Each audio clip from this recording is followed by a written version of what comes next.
back again.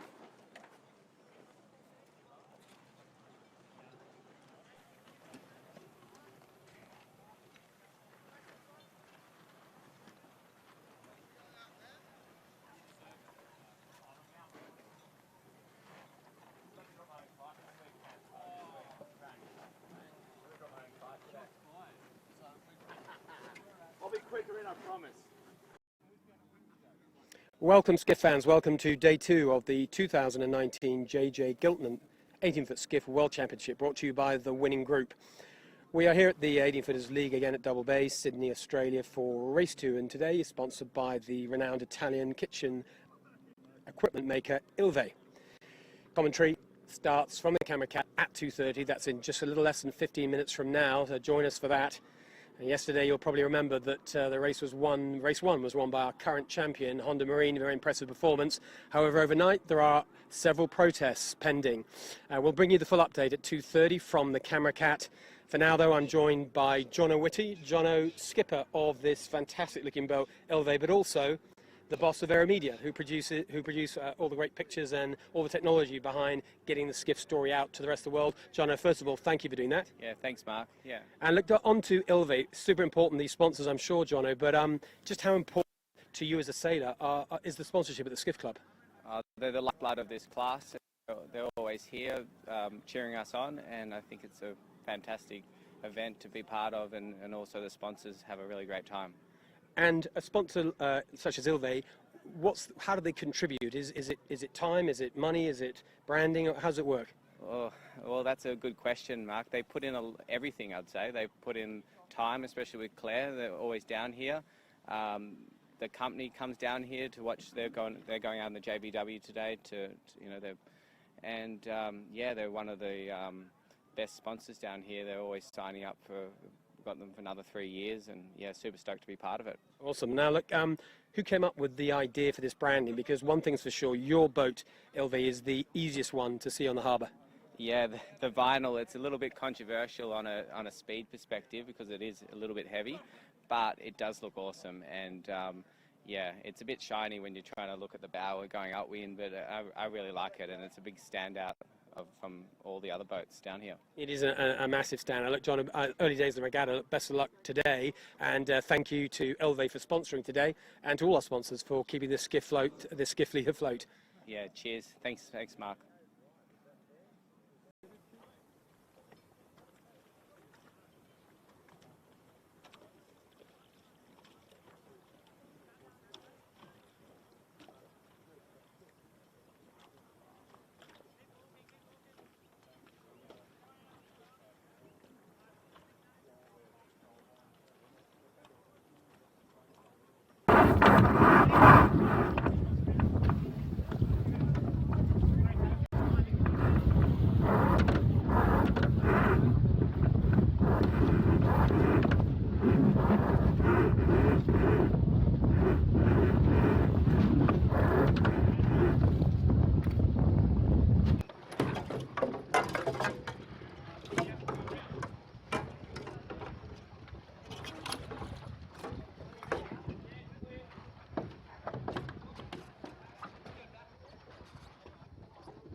Welcome back to the boat park, and just before we get ourselves out for the live transmission at 2:30, race start at 2:45 as you know today, I've just grabbed Sean Langman. Sean, welcome, lovely to see you. Yeah, good afternoon, great to be here. Yeah, look, Sean's one of the most experienced skiff sailors, but also yachtsman in the broadest possible sense. You sail just about everything, don't you, Sean? Well, I'm probably the most fortunate yachtsman or skiff sailor in the boat park because I've had the opportunity to sail so many varied vessels, and especially on Sydney Harbour. And you sail an Orma 60, but also you sail 70-foot monohulls, and you've been to Hobart in some small boats too. Look, I can admit on camera that my most favourite boat's still my little 28-foot gaff rig Maluka that we take to Hobart now and then. Then very close second is the Orma, and then the Skiff I've always loved. And as well as that, your actual work keeps you close to Sydney Harbour too, doesn't it? Yeah, sure. In recent times I've become a Sydney Harbour ferrymaster, which means that I've seen the other side, commercial traffic versus what we do from day to day going out yachting. And tell me, racing on the harbour, all the foreign contestants talk about what an immense challenge that is. It's a very, very busy place, and I guess our local skiffs find the same. How do we, or have we found the balance between safety and actually the guys having good racing? Well, there's a lot of discussion about safety on Sydney Harbour. What we have to understand is that commercially, our Sydney Harbour ferry fleet takes the most number of passengers than any ferry fleet in the world.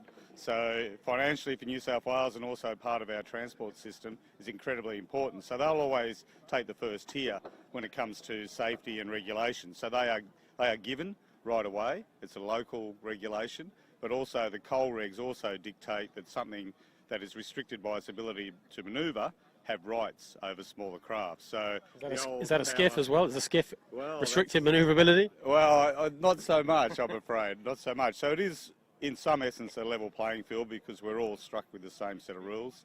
We have had a lot of discussions in the skiff park about it, and it's really about understanding the local regulations, and you use the ferries as part of the race fleet, I'm afraid. Yeah, it's race management of the most complex type. Look, thanks, Sean, for talking to us. As ever, fascinating to talk to Sean Langman. Noakes, that's your business too, isn't it? Nice job, local. He's self-sponsored. Join us very soon out on the water for the start of race 3.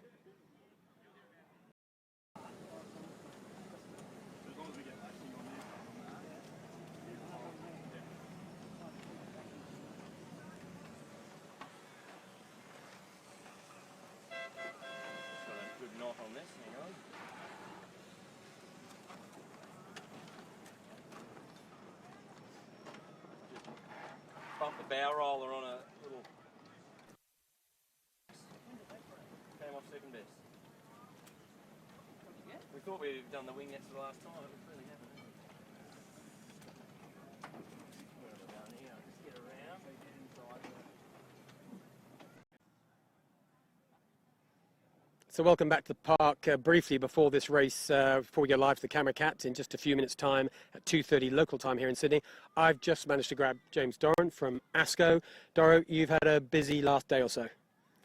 Yeah, I mean, we come down here, prepare the same and things like that, and you know, we had a nice nice race yesterday, but yeah, we got pulled up sort of afterwards, and unfortunately they called us over on the start, and a lot of the viewers will have seen on the transmission yesterday that initially they called it as 2 boats over, of which ASCO was one. Then they seemed to change their minds because we were told on the water that nobody was over, and then it seemed to be restated, and now you're appealing. I mean, this is a bit of a muddle, isn't it? a little bit, yeah. Obviously, not the way you want to kind of kick your regatta off, heading the sort of book and doing all that sort of stuff. You just want to be sailing, and you know, I think yeah, it's a little bit of conjecture there whether people were over, and yeah, the way it was sort of handled, I don't know if it was kind of the right way, to go about things. So, but as far as you're concerned, were you over or not? I didn't think I was over. No, I had a transit on the line. I didn't think I was close, definitely close, but having a look at the footage last night, and a few other people in the coaches and stuff like that, they sort of thought we're right on the line, and there's a couple of guys on the pin which thought it was a clear start. So it's a tough one. You're going to appeal? Yeah, Harry's put in a protest or an appeal for it. So look, we just got to go through the motions, and we're not sort of getting too hung up on it. We'll try not to anyway. We just got to go out there again, and hopefully our regatta doesn't sort of hinge on that. But obviously a DNF in the first, or OCS in the first one, doesn't sort of help your chances as you sort of get through the week. But look, we just got to go out there and do our best again, and just approach every race like we have been. Well, you've been sailing beautifully this season. Top Aussie boat all season. Looked impressive again yesterday. Look, best of luck with the protest. It'll be how it will be. That's life. But good luck today, Doran. Yeah, no, cheers. Appreciate it. And hopefully the week continues with these breezes, and all that sort of stuff can be put aside, and we can just get on with the race. And I think that's what everyone wants to see. And gotcha. So we're going to go straight back out for Camera Cat. Join us in just a few minutes live for the Camera Cat. Thanks, Doran. You're welcome.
shot.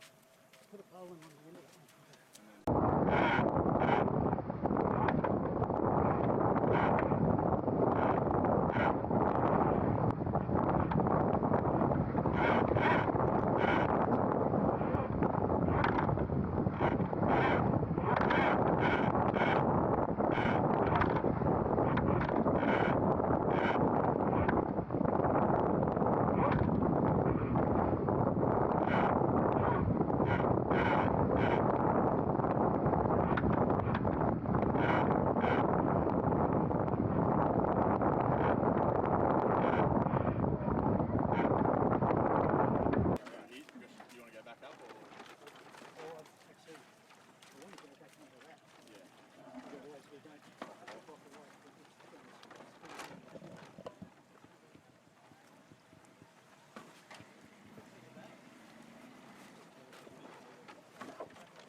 You ready to go?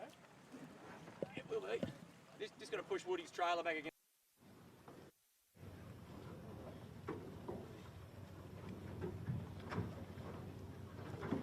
Skiff fans all over the world, welcome and good day. Here we are at Sydney Harbour. It is day 2 of the 2019 JJ Giltinan Skiff World Championships from Sydney Harbour. Yet another beautiful day. We seem to say that pretty much every time in this championship, but it is a cracking day. 12:30 knots of breeze, sunshine, no clouds. The fleet are all here. Already a bit of drama to talk about. We'll bring you up to date with that in just a second. Today, Jimmy Bury will be driving the boat, putting us in some top spots. Jimmy, welcome. And on my right-hand side, our guest today is Peter Shipway, Shibbers. He is the voice of Channel 7 to cover the Sydney Hobart race down here in Sydney. We're very lucky to have him on board today. Also, he's looked at a lot of skiff races in his time. We're going to be talking to him quite soon. Today, it's the weather looks typically northeast. Jimmy, which is a course? Can you set the course up for us, please? We'll look at the course graphic and just talk us through it. Okay, Mark, no different to the last 2 days. We're back on the good old northeast course. So we start at Clark Island, working our way all the way up to the Beachel Buoy, go around the Beachel Buoy, set the spinnakers and run down around Shark Island for that nice tight run over Shark Island, jibe at Shark Island, down to Clark Island. Around this mark, then they work all the way back up to the Beachel Buoy, up there off Watson's Bay. Around that, then they pretty much say what they used to call square run, back down the harbour, don't have to go around the island. They go around the Clark Island mark, working their way back up to the Beachel Buoy for the last time, set the spinnakers again, then they run down around Shark Island and straight through to the finish here off Clark Island. And it just might feel like Groundhog Day, but on a day like this, beautiful Sydney Harbour, fantastic breeze, reasonably flat water, it won't be boring, that's for sure. Peter Shipway, you've seen this course, sailed multiple times. How's it looking to you from where you're sitting? Well, as you said, Mark, it's a wonderful day. I mean, it's early autumn, but it's just like a summer nor'easter. I think it'll build as the day goes on. At the moment, we've got about 10 to 12 knots, probably gusting to 14 at best, and some big decisions were made in the park with what rig to go, big or small, and I think it's a half and half split at this stage. But I think the breeze today will be lot more settled than we've seen in the first 2 days, and certainly a lot more settled than yesterday when it was a pretty tricky day. So all in all, it should be a classic race on a classic day. Yeah, so certainly was a lot of indecision in the boat part. The other little bit of drama was just in the course of just after launching, Smeg managed to break a wing bar. They're back in the dock, desperately trying to fix it in time. They've got barely 20 minutes. We'll see if they can do that. One of our top competitors. Now, yesterday, the winner of the race was Honda Marine, a convincing winner. We had a chance to talk to Honda Marine, the winner of race 1 last night, David McDermott and his team. We're just going to cross over to the interview with him, which we did yesterday straight after the race.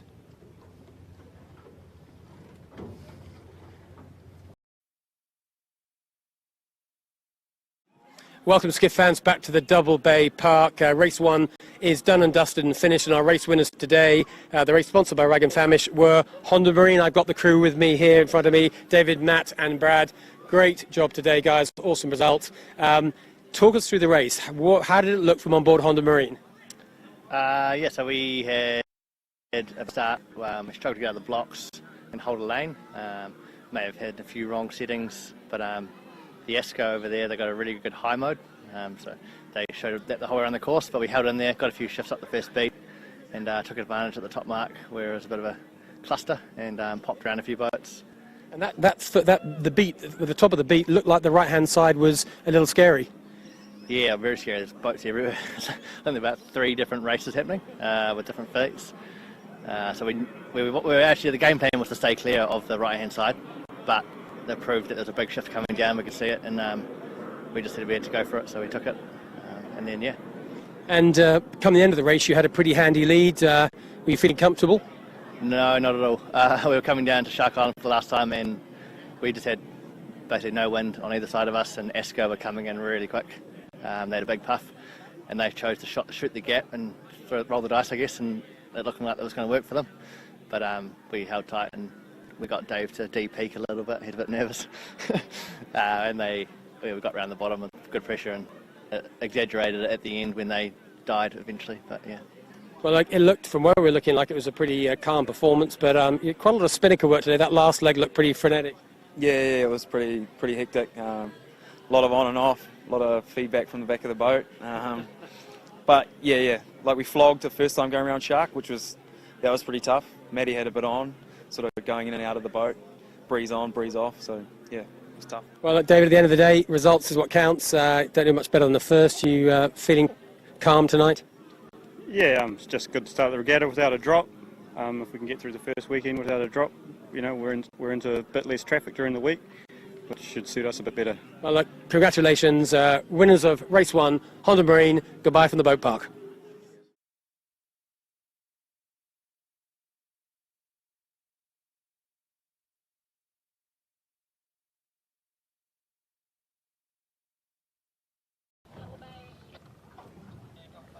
And so Honda Marine there, sounding cool, calm and collected on the interview, and indeed that's just how they sailed yesterday. But yesterday wasn't cool and calm for everyone, that's for sure. In fact, Honda have got an outstanding protest against them from the winning group. That's going to be heard, we think, tomorrow.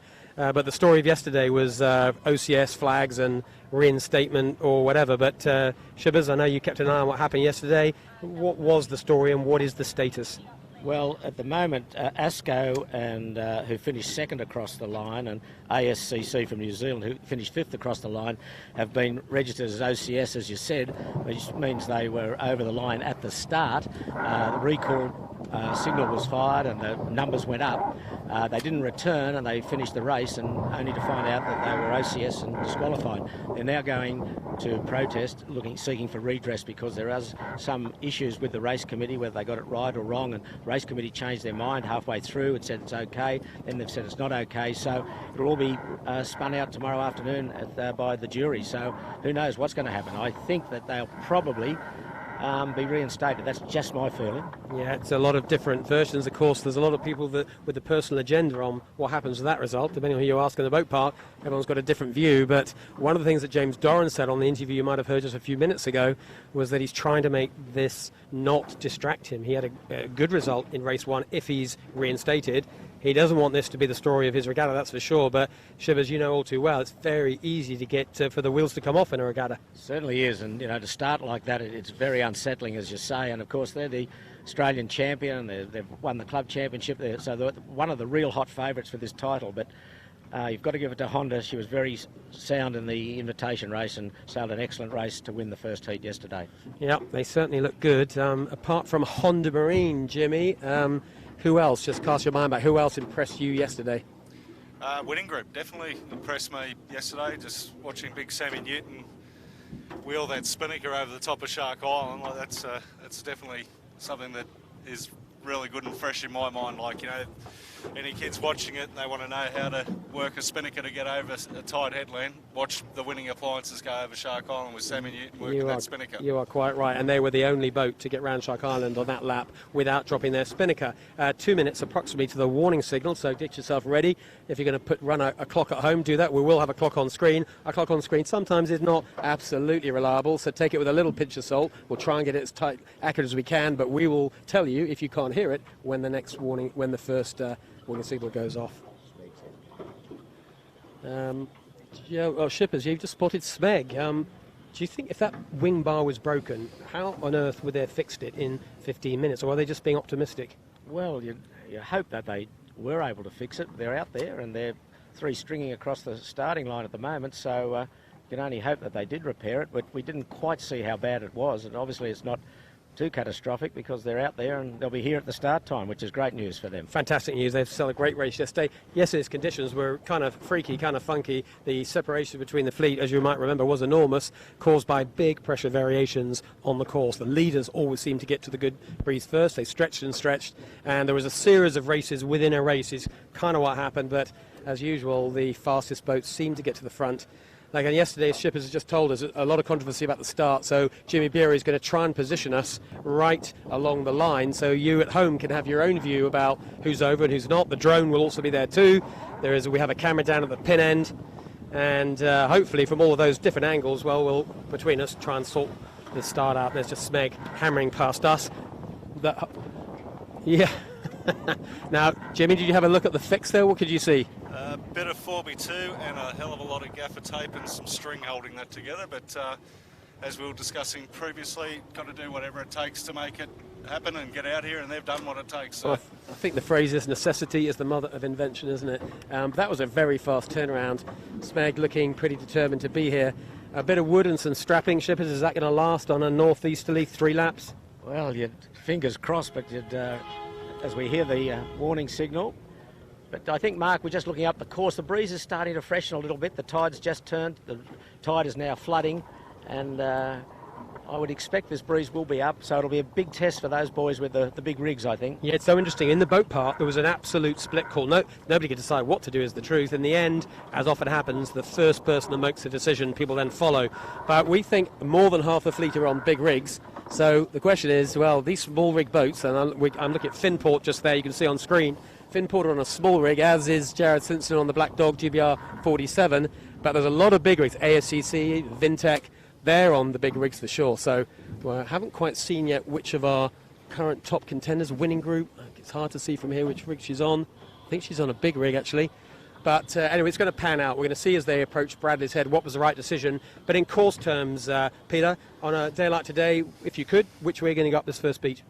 Incoming tide, I think you'd go the left-hand shore, the western shore, I think is the traditional way to go.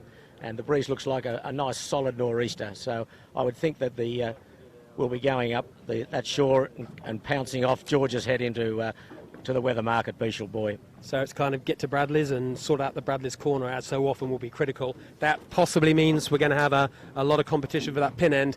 At the same time, there's just enough breeze to make the boat handling tricky. One of the things we saw in both the last 2 races was the ability of ASCC just to hang on the line, hold themselves upright, not slide sideways, and not get in irons. Classic 49er stuff. We know that Josh Perebski on ASCC, he's a top 49er sailor from New Zealand.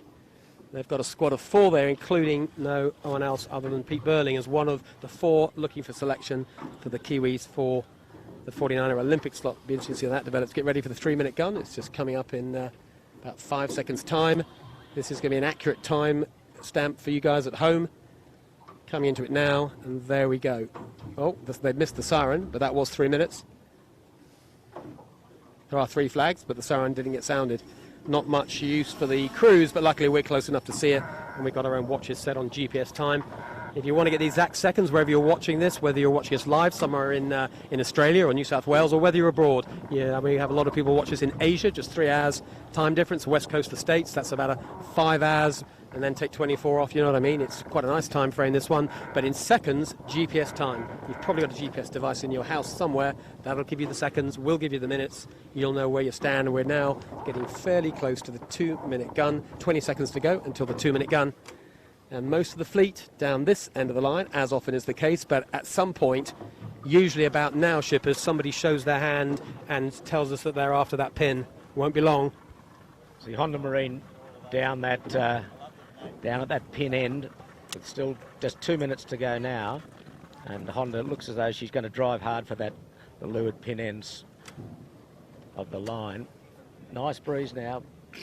Harbour, a lot of traffic up the harbour near the windward mark, but just at the starting area it's all pretty clean, so it'll be a foot race to Bradley's Head, as you say, Mark. Yeah, looking upwind, as Shibba said, there's actually a lot of boats, not quite at the volume of yesterday, but they're all at the very top of the harbour, up by the heads, up by the top mark. There's not a lot of traffic between here and there. That suggests these skiffs are going to have a relatively clean first run to Bradley's, the first part of the beat. Things could a little bit tasty, though, at the top of the track. Look, we're getting close to the 1 minute gun. There's been no siren for the last two guns. That's going to upset a few of the crews, but hopefully they got their watches set and they can see those two red flags.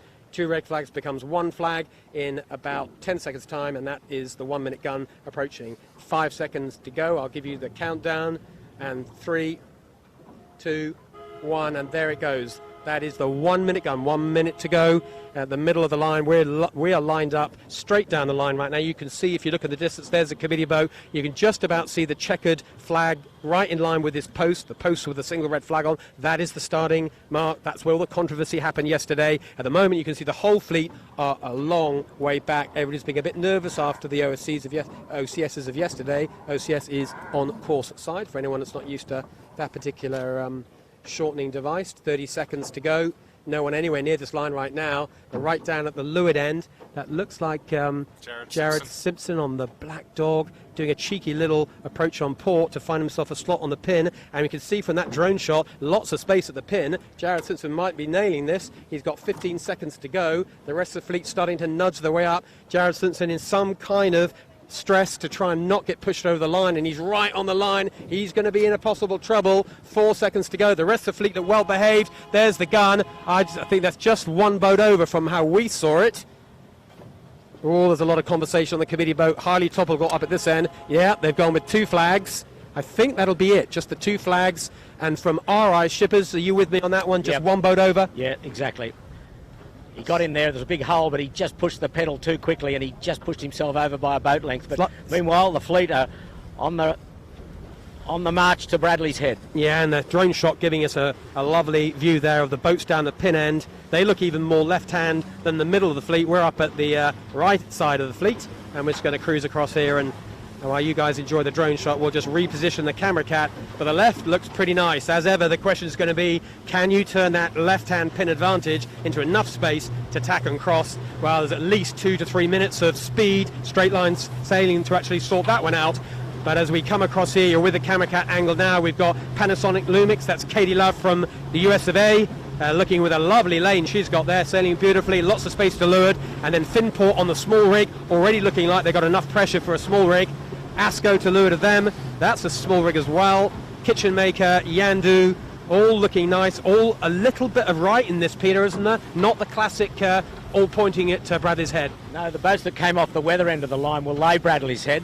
Those at the pin end will have to tack before Bradley's Head, but there is a bit of right in the breeze, as you say, at the moment. And look, I like the winning group. They're standing out nicely, and Honda's just in the pack a little bit, but still in a nice clear lane.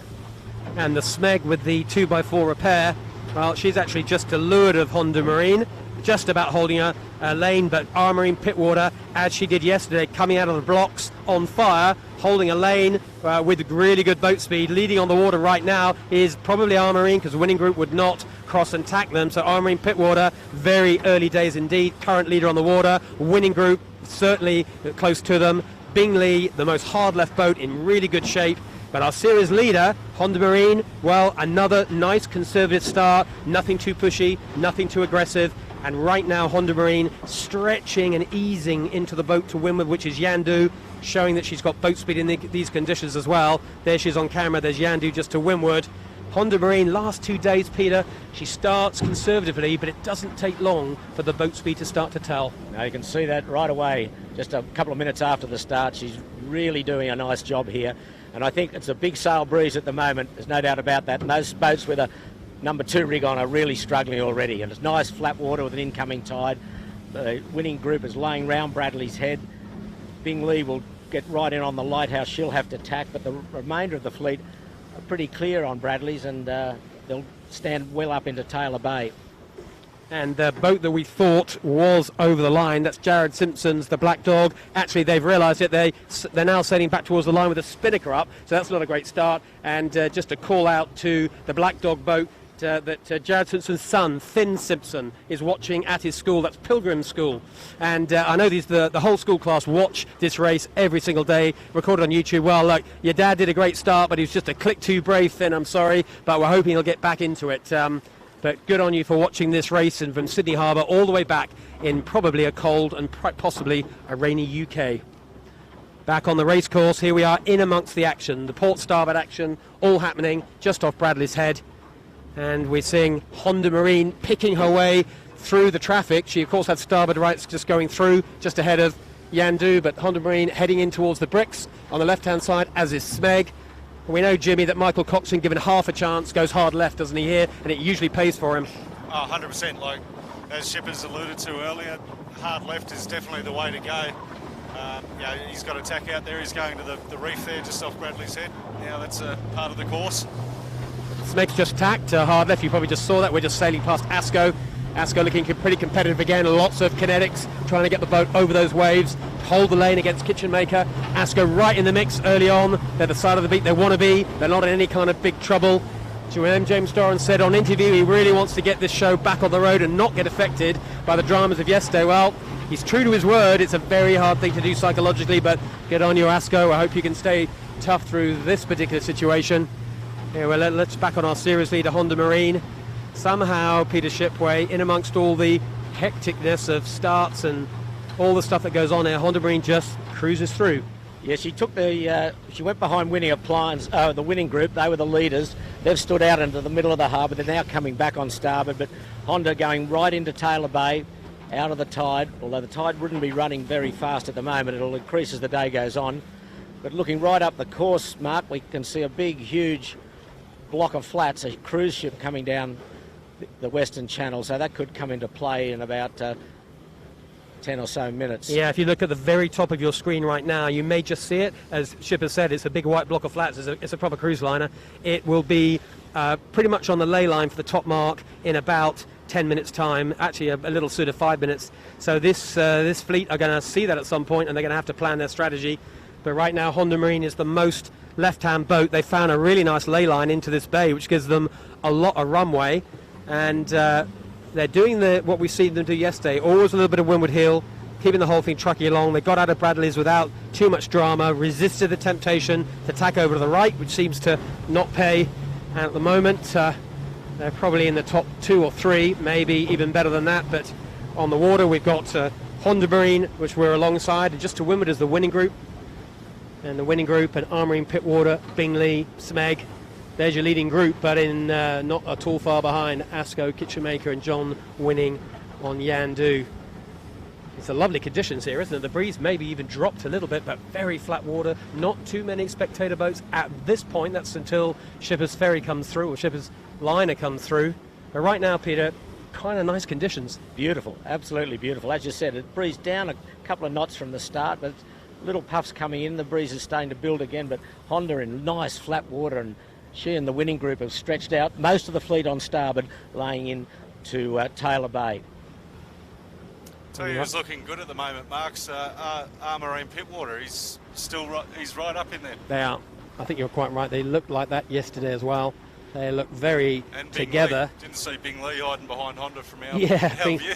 Yeah, just sneakily. Mick Elaine and Scott Babbage and Peter Harris just hiding from us behind the catamaran, but they won't be hiding from their competitors, that's for sure. But at the moment, Peter, I don't see anybody struggling with the big rig. They're not even seeing any inversion in the mainsails. No, they're right in range for the big rig, no doubt about that. And as I said earlier, the ones with the second rig on, they'll be struggling. The forecast is, of course, to increase. So the decision of the boat part was everybody kind of knew that the start would be in big rig conditions, but they're all pretty convinced the finish will be in small rig conditions. The question is, when does that switch over come? So most of the top boats are electing to go with the big rig now, set up for what they've got, not for what they might have, which is usually a smart call.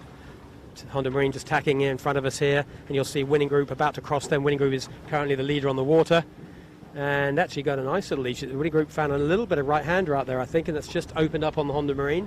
So Winning Group is our leader. There's no one that's gone hard right, apart from ASCC and Finport. Finport on a small rig, that'll be costing them. ASCC gone hard right at the moment, that is not paying. It rarely does in a true northeasterly. So Winning Group lead on the hard left. Bing Lee are also getting into the hard left. Armour in Pittwater in the leading 3, add Honda Marine to it, and that is your top 4. But Royal Oak Hotel, that's that cracking hotel bar in Double Bay, they are in amongst this group as well, just off the back of the camera cat.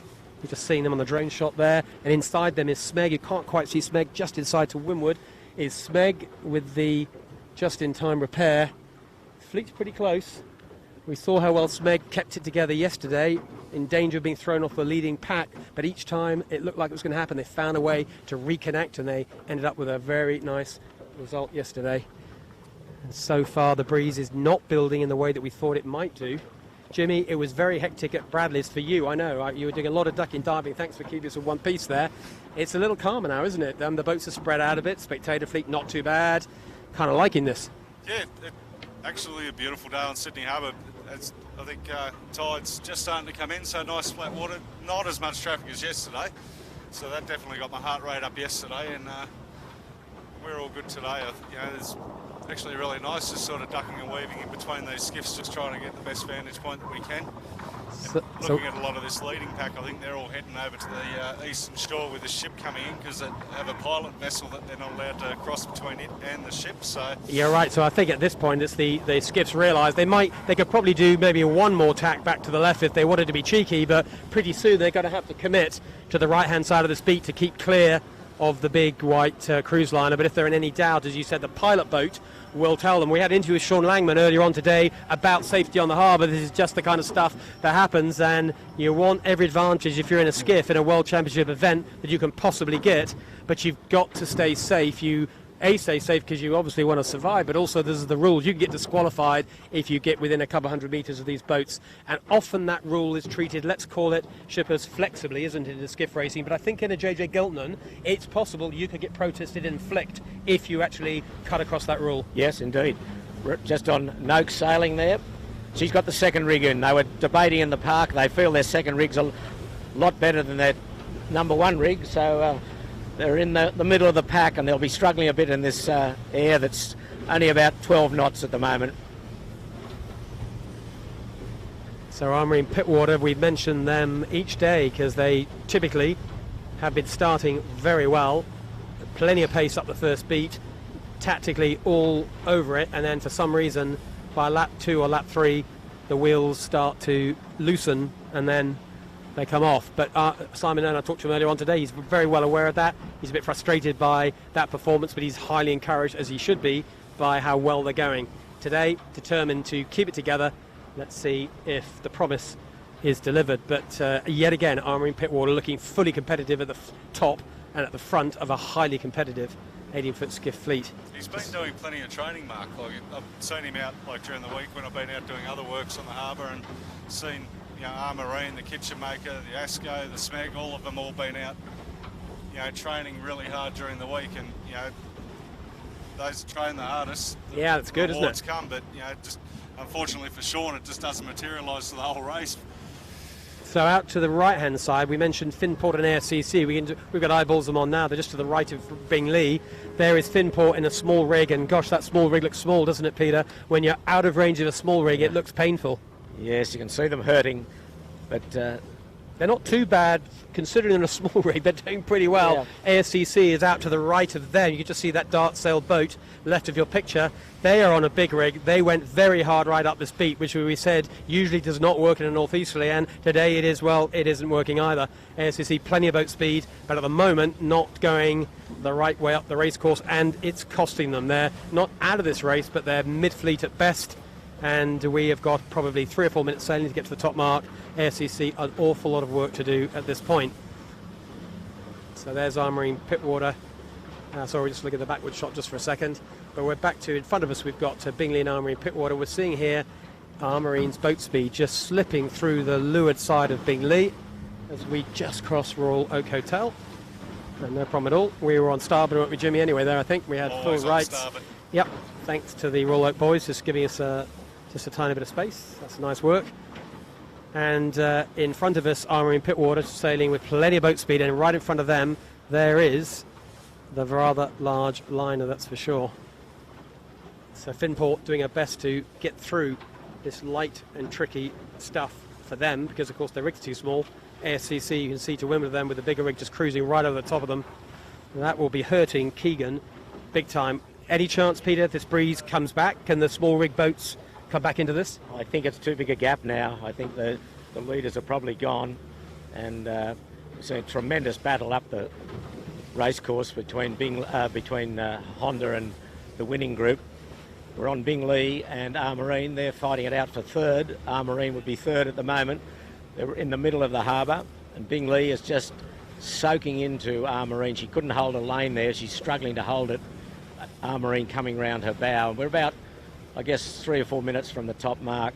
And there's that liner you mentioned just off to the left of the picture. It's not small, is it? I think these guys are far enough away to not be too affected by the wind. But there's a lot of traffic around us. We've got tugboats, we've got ferries, we've got a pilot boat trying to keep the cruisers clear. And this line is coming right through Sydney Harbour on a Sunday at 3 o'clock. Maybe not the most ideal schedule with the amount of traffic here, but as we've said, they can use the waterways as they want to. We've just got to keep out of the way. At the moment, the Skiff's been pretty well behaved, all avoiding the liner. I think only Birkenhead Point Marina have got themselves caught the other side of the cruise liner, so that's probably not going to end too well for them. They may get blocked out.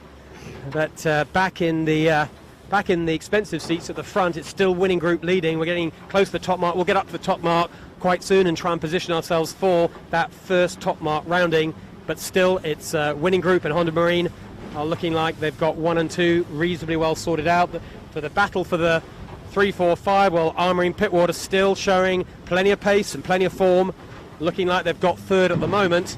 Don't see anybody coming out of the left. The liner is doing a nice blocker, and behind them and not too far away, it's Bingley, Appliances Online, it's Smeg, ASCC. But I tell you what, Peter, you know, Finport, they're not doing too badly for a boat with a little rig. I mean, they're not in the leading group, but they're in the peloton and looking like they just might hang on. Yeah, they'll be liking what they're seeing up the weather mark. The breeze is up here about 3 or 4 knots, so we've got a good solid 12 to 14 knots. So their small rig will come into a bit more of the range then. But it's interesting here on Honda Marine, yesterday's winner, and probably you'd have to say the favourite. He's sat on the gas of winning group all the way up from basically Nielsen Park. He just hung in there. He didn't bail out at all. He just sat in the exhaust pipe of the winning group. And now they're both tacked onto port to lay into the Beachel buoy. Yeah, I think they're pretty clear. They knew the way they wanted to go. And I think they're thinking, well, we're probably not going to get past winning group, but we're quite happy to stay in the same piece of water as them, use the boat speed, maybe suffer a little bit with dirt, but no one else is going to get to us, and that's kind of how it played out. So we're with winning group now. They're bang on ley line, a little bit over the ley line, but comfortable, but nice place to be. Judged that pretty well. They're starting to get to the top of this big rig. You can see them getting inside and outside of the mainsail. That means that if it keeps increasing, they're going to have their work cut out. This bearway is, well, straightforward for the top cruise, but there's always a degree of danger and excitement because they've got a big rig on here and they're starting to get to the top end of it. Winning group approached the top mark for the first time in race 2 as our leader, and not too far behind will be Honda Marine, but winning group just slipped around there nicely. Typically professional and well executed bearway from the winning group. That's Sam Newton at the front, pulling the strings big time. With the white spinnaker by memory. Oh, it might be. We'll have a close look at that in a second. Yeah, I think you may well be right, Jimmy. And Sevi Jarvan in the middle of that boat. First round, so there we go. There's winning group. Next round is Honda Marine. In second, our leader, having won yesterday's race, subject to protest, and of course last year's champion. So there's 1 and 2.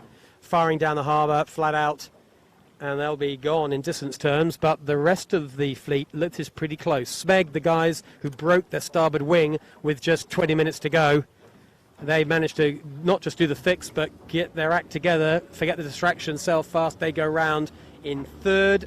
Smeg, nice little bearway, so far that wing is surviving, and fourth round, Armarine Pittwater, sailing very nicely again, keeping it together for the whole of this first beat. Let's hope they can keep it up.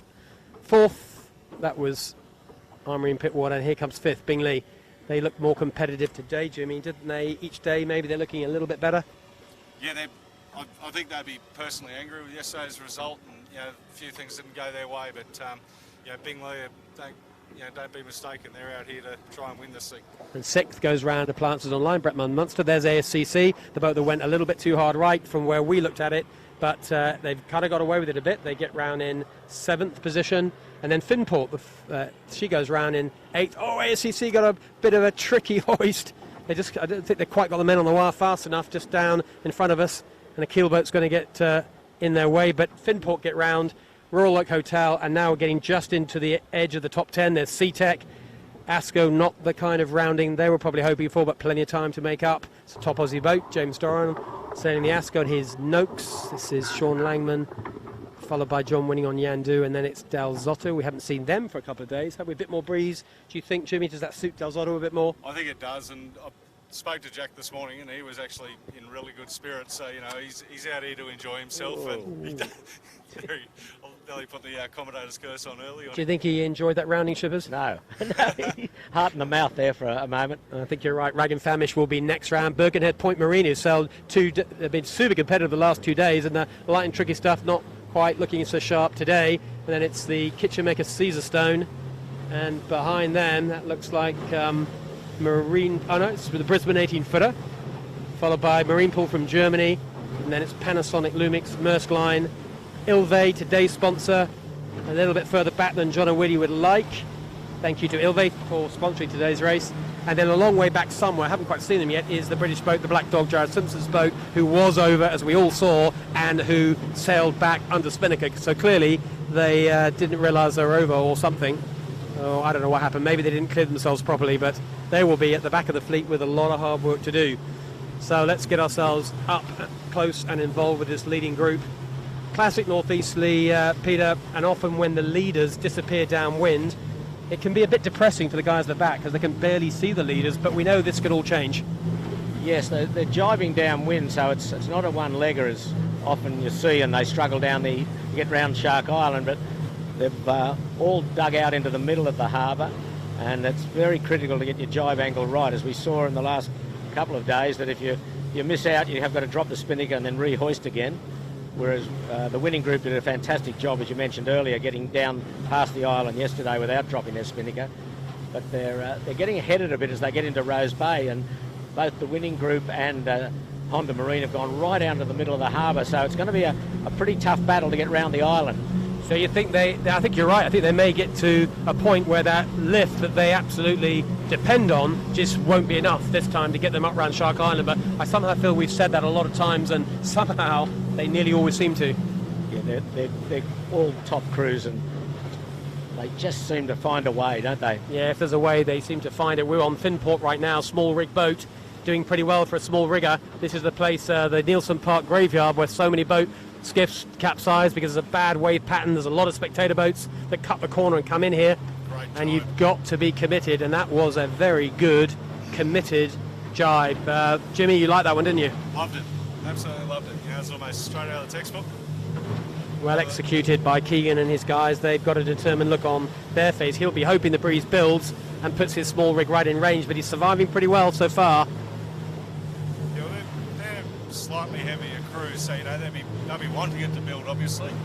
So it's, and he's not really out of touch at the moment with it. So and so that leading group that Shibas was telling us about, well, winning group and Honda Marine. Honda is going to struggle to get round Shark Island. Well up to windward, the left-hand boat you can see on the drone shot, that's Smeg. They're kind of cutting a corner. Question is, are they too high? Well, they're just falling into a no-wind zone right now, so maybe I've answered my own question. Actually, they're jibing back. Smeg's decided to jibe back. They're too high.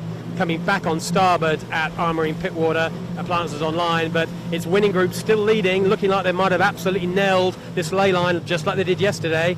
And it's Honda Marine, a little to leeward, a little behind them, who's probably going to have slightly harder work to try and get around the island. But I think the two leaders might have just nailed the Shivers. Absolutely perfect, I'd say, at the moment. Probably, if anything, they could have gone a bit further now, struggling a bit for pressure, but the winning group just driving off now, just in a nice little gust. And any higher, winning group in a monster gust. They're headed right for the middle of Shark Island. Honda just getting it now. This is going to be very interesting here. It looks as though they'll have to drop their spinnaker. No, this is what we saw yesterday, and somehow or other, winning group managed to wrestle, literally manhandle the boat and the spinnaker from about this position round. I just can't see them doing it again. They've both got a bit on. and maybe Smeg. Maybe they'll all get the gust, but maybe not. Armory and Pittwater up to windward. Pounce to take advantage, potentially, as are Smeg, but everybody's getting the gust. Everyone's deciding, drop the kite apart from Winning Group. Look at Winning Group doing the same again. They're flogging it. They're deciding it's faster to actually let it flog, keep the boat upright, keep it under control. Well, that can go wrong. That's a dangerous strategy, Peter Shitway, for day 2 of a World Championship. Is that too high tariff? Wow, there's carnage behind. Smeg's in trouble. Smeg's going into the water. They've got to get those kites off, otherwise they're all going to hit the bricks. Appliances online. Winning Group just hanging in there, leaving the spinnaker up, flagging it all the way. Honda in all sorts of trouble. Their spinnaker's stuck up the mast. It's back into the rigging. They can't get it down. It's just coming down now. But meanwhile, the Winning Group keep on keeping on. Terrific job. They're round. Freddie Van Munster and Appliances online.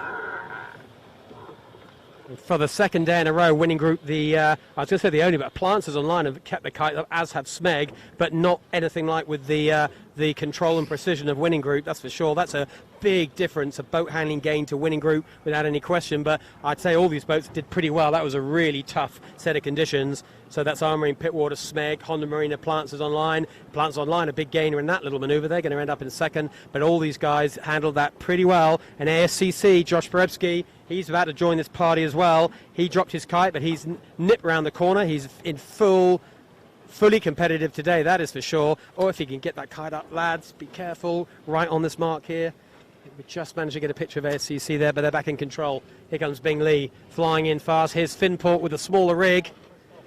That might help them as well. There's Finport flogging the kite as they come in here. Lots of your orders there. he was being encouraging, wasn't he, Shibbers? There. Yeah, it was a good bark, really good bark. They did very well. But there was just as all these boats have approached Shark Island, there's a really good gust coming out over Rose Bay, over Nielsen Park, and they're all struggling. And it's a lot more drama to come. Up with the leaders. Winning Group have zapped off into the distance a little bit, take a bit of a gain there. And we've got Armory and Pittwater, we have Smeg, Appliances Online, all looking super competitive. There's going to be an absolute joining together, I'd say, of the leading 6, apart from Winning Group with a small advantage. The next 6 are virtually bow to bow, stern to stern. This bottom mark is going to be hectic, and it is going to make a big difference to the overall result. If you can get round this bottom mark cleanly, head back to Bradley's with a lane and with clear breeze, this could be the beginning of where we see the split, Shibbers, because we know how important getting around Bradley's is off the start. It's almost more important up the bottom mark for the first time. Yeah, Winning Group nicely clear. So this is going to be a big test for Honda Marine. They're back with a gaggle of boats. There's about 1, 2, 3, 4, 5, all vying for second place. Honda's about 3rd or 4th in that group. So this will be a big test for her to see how she goes upwind and how her speed is. But Winning Group, they've got a very nice lead at this leeward mark. They're about a minute or so away from the mark, and then the long starboard tack into Bradley's head, as you said. But the breeze is up again here, and it's anybody's race. This makes the big rigs a bit of a handful, doesn't it? But it's manageable downwind, and I reckon they'll manage it upwind. We're not like miles out of range. We're just at the very top end, aren't we? We're on the overlap, the crossover. I'd say right now either rig would work, whereas for most of the first beat, the big rig was better. Well, here's the group for battling out for second. ASCC's come from nowhere. She came from the clouds to get a nose in there. Armarine there, Honda, we're on Smeg. And Appliances Online, crikey, they jumped through the gap there well too, didn't they? ASCC, as you mentioned, and Appliances probably the 2 biggest net gainers with all that hectic rounding of Shark Island. Winning Group have got that little jump. They're going to have about a 20-second advantage at the bottom mark by the looks of it. But Appliances Online will go around second by the look. I think Armory and Pittwater will go around third. Well, they were 4th at the top mark. That's a small net gain for them. I think most of this group, Mark, are going to have to jibe to get into the mark. The group have got down and around. All these boats are high of the mark, and they're going to have to jibe to get round. So that's 2 jibes. 2 jibes coming up. Exactly. Let's follow them as they go in here. Boat handling tests. There's a bit of a gap before the boat behind, by the way, which is Bing Lee, then it's Royal Oak, and it's Finport. So we'll just concentrate on this group for now. This is the leading group. Honda is the first one to blink. First one rolls into the jibe. ASCC goes soon after. Honda Marine, the loser on this leg so far. Remember, they went round the first mark in second position, and they're going to end up in about 5th or 6th here. We'll wait and see. Winning Group in the meantime have gone round clear first. That's our leader at the bottom mark for the first time. 1 lap completed. Second round, Brett Van Munster and Plants Online. A fantastic downwind leg for them. What a great gain for them. And next is going to be Armory and Pittwater, who are soaking hopefully. Super deep. Ooh la la, come on Armory and Pittwater. Get the turn, yeah. Nerney does it. He gets away with that. Well done, lads. He'll be happy with that. He goes round third with a lane of sorts. Third, Armory and Pittwater. Fourth, ASCC. Great downwind leg by Josh Borebski. Huge amount of net gain for him. Seventh to fourth. He'll be happy with that. Honda Marine dropping back from 2 to 5. I think they'll be calm enough. I know what these boys are like. They're pretty professional, reigning champions. They won't get too stressed. They'll be disappointed. They'll learn something from it. There they go. There's Smeg. She's okay as well. You can see how tight this leading group is. And then it's Bingley. And actually closing up into Bingley, Royal Oak and Finport. Asco. I feel like Asco have closed up here as well. Shippers, have they come into this group a little bit? Yes, a little. They've had a very good run from Shark Island to here. They didn't have to jibe. So they've got down in one. But it's a real battle for the minor placings, while Winning Group have really stood out into a nice lead, laying Bradley's head quite easily at the moment. Clear air, clear water. It's all on the bottom mark, isn't it? God, Yeah. it's me. There's a lot of boat handling, but so far it's been pretty much an exhibition in how to do it from all the boats. Some a little tighter than others, but everybody's got round, got the kites down, and they found decent lanes out of here. A couple of people have lost the lanes, but pretty high standard of sailing. This is tough conditions. Big work here for Birkenhead and Noakes coming in. They've got a drop jibe. Oh, that's later than you want. Oh dear, Birkenhead are in trouble. Noakes, good job. So far, yes. Noakes around, Spinnaker in the boat. Birkenhead got away with that. Just. Yeah. That was not out of the playbook, was it, the Birkenhead? But as you said, they got away with it. Yeah. It looked probably worse than it was. In the end, it's not too bad. They're about lost 2 boat lengths to leeward. But Noakes didn't get bow forwards on them. They've got a lane out of here.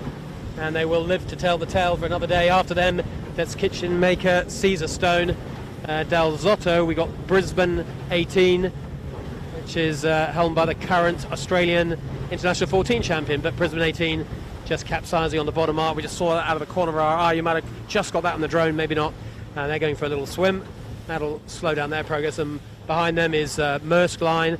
And bringing up what's looking like the back of the peloton is Rag and Famish. Unusual for them to be that far back. Then Vintech. And that's about as far back as we can see for now. That's pretty much your full fleet. Let's get back to the business end of the fleet. We're just having a quick look at SeaTech. That's the boat on camera just behind the camera cat. Alex Veiling had a couple of, that's Yandu behind him.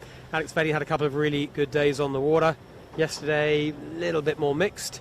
Not too bad at all, but today, struggling a bit. Maybe just hasn't quite got the setup that he needs. But Alex, very competitive sailor. He, of course, is the brains of the owner of SeaTech, who make all the masts for the Kiwis and quite a few of the masts for some of the Australian boats as well. Carbon specialist based out of just north of Auckland. So as another cruising boat blast by, getting in the way a little bit, but there's Alex on SeaTech, and as we look back upwind, there's a little bit of space appearing between these boats. But Winning Group still lead. They got into Bradley's, tack cleanly. They're just clearing themselves around the corner of Bradley's, but not too far behind. Appliances Online, Armouring Pittwater, ASCC looking a little bit threatening here, and Honda Marine, well, no surprise, they're not going to let the leaders get away. And we're going to get a really good indication here, Peter, as we go up of just boat speed. I think we're going to find the boats are going to go pretty much the same way. We're going to see how these deltas close up or separate. Yeah, it's a boat speed test now. At harbour clearing somewhat of traffic, so it's the next 2 beats are going to be pretty good, and it'll be at raw boat speed, I think. Winning Group will be putting a loose cover on the fleet because they've got plenty in hand at the moment. We just saw Armory and Pittwater crossing on port, crossing ASCC, but not by much. There's probably 1 boat length between them on the cross, although Armory have done the extra tack, so let's call that 3 boat lengths as ASCC complete theirs. So probably about 3 boat lengths at this point between those 2 boats. That's the 3rd, 4th battle. And we're just seeing Bingley coming out of the hard left there in this leading group as well. They're going to cross just behind Finport. They're currently holding about a 7th or 8th position, but close to the leaders. There's really not, even if you're in 8th position right now, getting into the 1st, 2nd or 3rd slot is highly realistic We're at the very beginning of beat number 2, of lap number 2. This is, of course, your classic 3-lap race.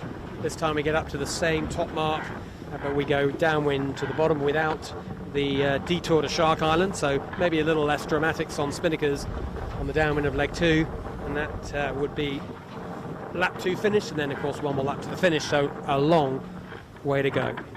Honda Marine on camera right now, with a little ferry to the left,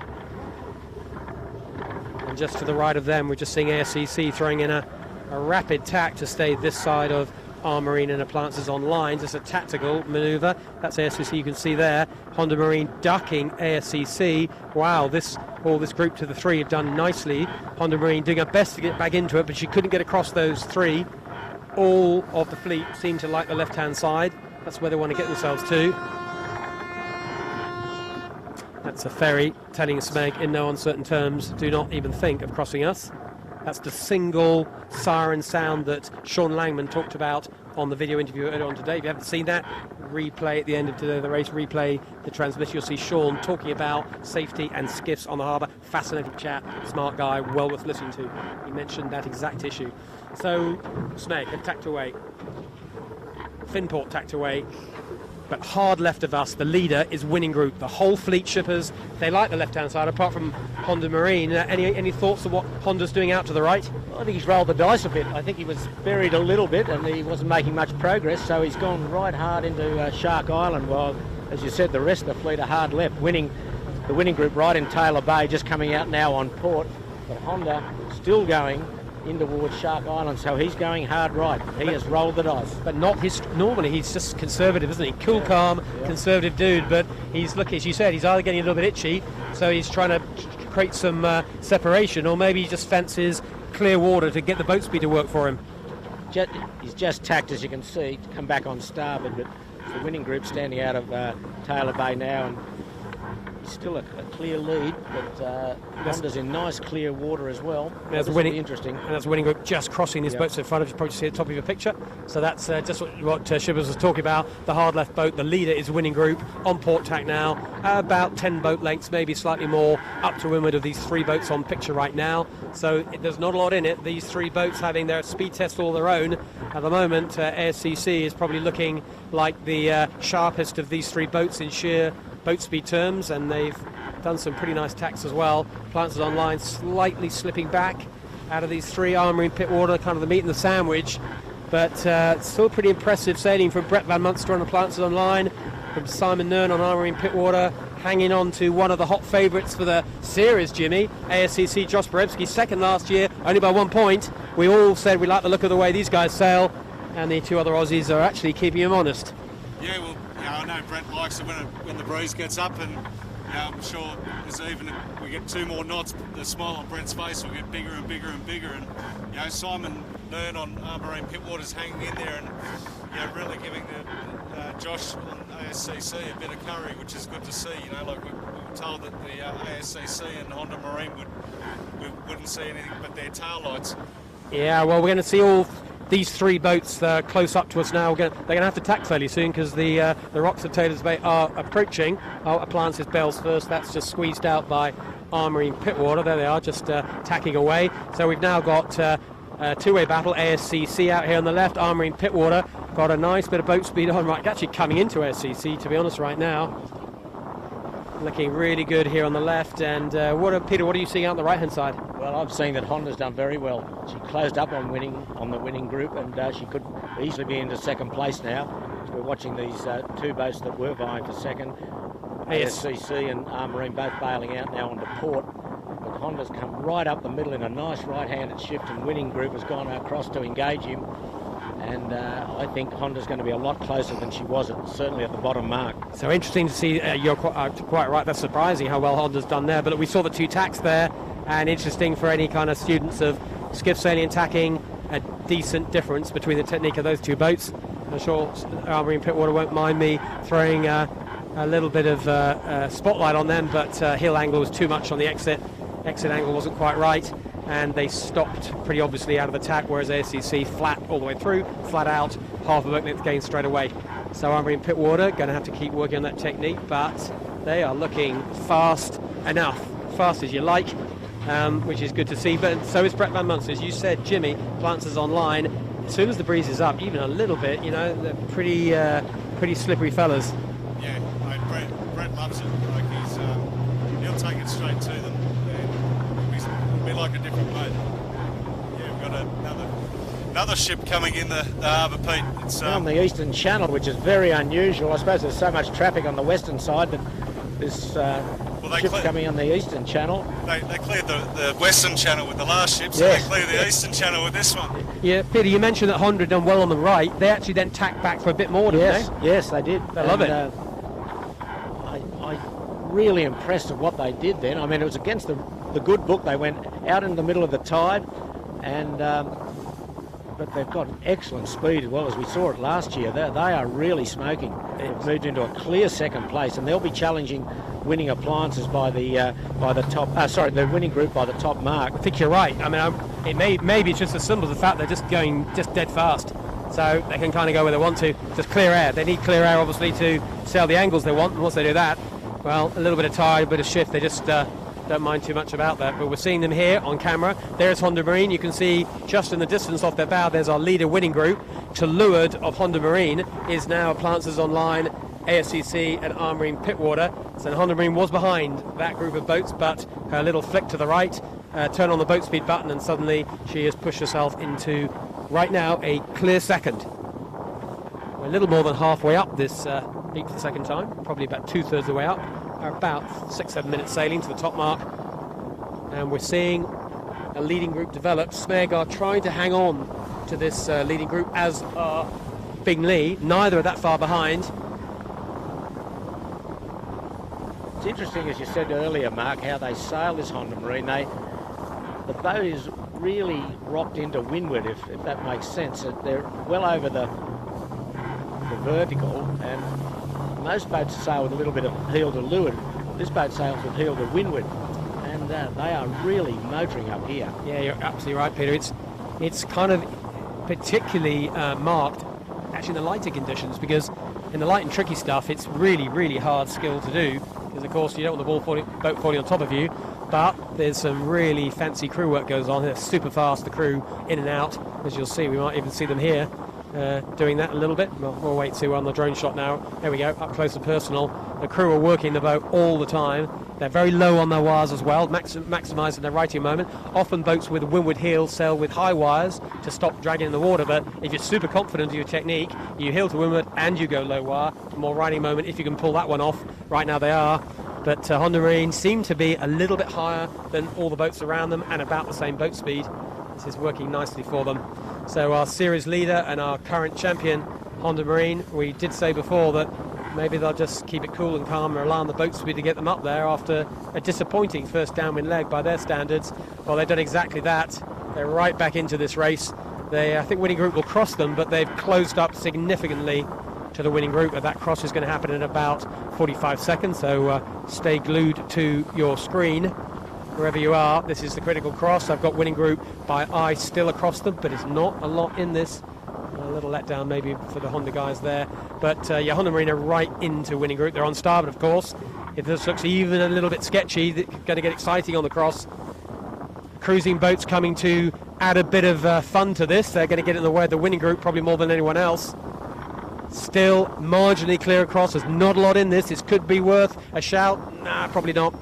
Just the boat length that they needed. That they've closed up, Peter, haven't they, big time? Yeah, they certainly have, and seem to have got great height on the Honda Marine. And there's ferries, there's yachts, and there's cruise ships all on this George's Head at the moment, and Honda Marine going right into the point. I think they'll be clear. They'll probably go right into the point before they tack onto port. Yeah, you're also seeing on the drone shot just how close to the rocks they are. They're going to have to tack soon anyway, and they'd like to try and get all the way to the port leyland. They probably won't quite get to it, but they like this left-hand side. They're even following a little bit of dirt of a cruising boat, but Honda Marine determined to get as far in here as they possibly can, maybe get away from some of the rough water of these ferries and maybe a little tide relief too, just a tickle of tide relief in here. Winning Appliances right near the Western Channel pile light. She's standing away on port. Honda Marine just tacking now off picture, but they've finally decided they've had enough of that hard left. There you see, lovely shot, their own shot, seeing the tack. Lovely control of heel angle, no excess heel for them. Highly smooth tack, kind of what we'd expect. So they are the most left-hand boat now. A long way to pick a port ley line from here, Peter, isn't it? Do you fancy your chances from all the way out there? Yeah, well, I wouldn't underestimate these guys. They're pretty good, but it is a long way to pick it from out there. But they've got good height too, which is so telling today. Telling at any time if you've got good height going to windward. But it's tactically interesting that they've just made a massive gain and a huge close on the winning group, and rather than even think of tacking back and staying with the oppo, they're just backing themselves to go, they think, the right way and allow the boat speed to do the talking. Well, that's very much what he did last year too, if you remember. He just went his own way and his speed was terrific, and he virtually sailed his own race day after day. So we're just looking at winning group here, who are now on starboard. They're not on starboard ley line. They're going to get up to the starboard ley line. They'll be tacking in about 2 or 3 minutes, and that will place them about another minute sailing on port to get round the mark, just to give you a sense of where they are on the race course. So winning group are currently in clear second position. Close cross here Well, between actually, Honda say Marine that. and Winning Group. Yeah, actually say they were close. They were second. Actually, Winning have done well over here. Honda Marine, you're looking at, are on port. Winning on starboard. Winning had to clear across them. They've extended. Not even a need to do a port starboard. Winning were ahead, but only by about a boat length. We thought Honda Marine might pop out of that corner actually in the lead, but Winning Group have kept their lead. The 1 boat length is now looking much more like 3 to 4 boat lengths. So Winning Group doing nicely out of the right. Plenty of boat speed all of their own. No problem with speed on these guys. So the leader is the Winning Group. It remains the blue boat. They're looking for that ley line. They'll be tacking, this passing our transfer. They'll be tacking reasonably soon. We're pretty much on the ley line. Really close to Honda Marine there. And you're right, Jimmy, Appliance is on well. Yeah. So maybe Jimmy, the right hand side maybe is actually played out nicely. As you said, Unusual, but yeah. Yeah. Honda made all his gain by going right early in the beat, and then he went hard left and lost out right at the end. Well, there's a bit to do at the end here, isn't there? Yes. Winning Group are going to hopefully find the ley line, and they look to us like they've got that. Honda Marine are going to have to 2-tack, because they're not laying, but where they are, 2-tack to get round this. And then in close proximity, as Jimmy said, Appliances Online have done really well too. They're going to be very close to Honda Marine, and not too far behind them, ASCC and Armory and Pittwater. That's going to be the top leading group, but let's see how this plays out. Winning Group approaching the top mark for the second time. Bang on ley line, crack sheet, so they're on a nice fat ley. That'll be comfortable for them. Big Barroway coming up. They cross Honda Marine. In the end, because of the overlay, they cross by probably only 2 boat lengths now, but Honda Marine have yet to tack. That'll translate to probably a 5 boat length lead. Honda Marine tack, a fantastically well executed tack. My word, that boat handling was slick just then. Did that really well, straight into a Barroway. And the Winning Group are leader, and second around is Honda Marine. Appliances Online closer, probably, Jimmy, than we thought they'd be. Absolutely. Well, the breeze is building. You're going to see that boat, I think, really stick with Honda Marine and Winning Group. If not, really challenge them for that top spot. Well, on the he had the best downwind, didn't he, last time down? So let's see what Brett does this time. He goes round third. ASCC tack to go round fourth. Armory and Pittwater nice and close. They've picked a really nice ley line. ASCC had to do the double tack. So it's going to be ASCC go around in 4th position. 5th is Armory and Pittwater. A little bit of a gap to Bingley, and then it'll be Smeg. And that is our leading group. I think we still count. Peter, I feel Smeg is in the leading group. I kind of feel they're hanging in there. They could yet have a say in this race. Just in touch, isn't he? Just. Yep. And Asco just behind them. Maybe Asco not quite in touch. Bingley round, and Smeg next, and then Asco. And we'll watch the Smeg rounding. You can see Smeg approaching here. Here comes Smeg for the Barroway. Remember, this is the boat with the starboard wing. Was in 2 bits with only 20 minutes before the start. Amazingly fast repair by those boys so far. Well, the wing's still there, isn't it? And they're going pretty well. They go around at the back of that leading group. Remember, this is a downwind jibing run, this one. No Shark Island. And the boat after them will be Asco. Then it'll be SeaTech. Then it'll be Royal Oak Hotel. And soon after them, we won't be staying at the top mark, but I can tell you it'll be John Winning on Yandu, and it'll be Keegan York on Finport, and just behind them it is Noakes. That takes us to about your top 12 or so. Here we are with Smeg. There's Coco. That broken wing bar you can see quite clearly on the right hand side. It's a bit of a MacGyver fix. Jimmy Vera, you'd be proud of that, wouldn't you? Anything to keep you on the water, and those guys, as we were saying earlier, like they've been very resourceful. It may not be 100% effective, but if they can get into the finish of this race, they've got all this time to fix it. But I'm just wondering in my head how much it's playing with their head every time they're standing on that wing bar. That is it going to hold on? Is it going to hold on?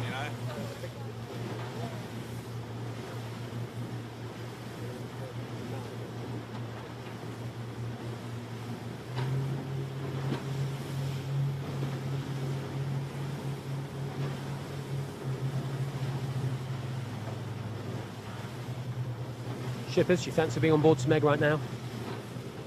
I would. It's a terrific run they're having. They're just about to go into a jibe, and they'll test that wing out again. There they go. Nice jibe. Beautifully executed. Didn't seem to be any nervousness about jumping onto that broken wing, which is a good sign.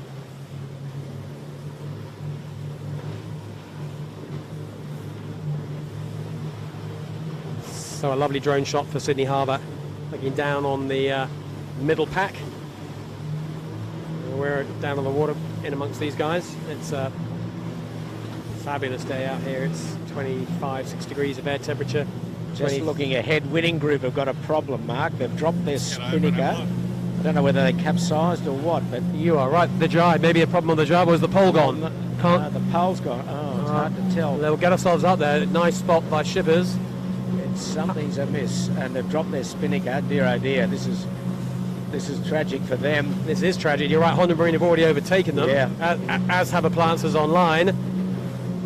Well, there is an issue. Winning Group, we're going to get up there as soon as we can and tell you what is going on. They were too far ahead for us to see what the incident might have been, but Shippers spotted that pretty fast. And let's have a look at them from the high angle. Got a man up the bow, in the bow, I think. They've got a spinnaker pole there, so... Not thinking it's a spinnaker pole. It might have, hopefully, something is, well, not hopefully, but they don't look like they're fixing whatever the problem is. It looks like it is something is bust. No, something not. They're all just sitting in the boat now. We'll see if we can find out what it is as we come up and have a nice close look. They won't be too happy. Don't know where they're going to head for now. Looks like the tack line, maybe. It could be as simple as the tack line. The spinnaker is in the boat and has come up and down. I can see they've got a mast. They've got wing bars on both sides.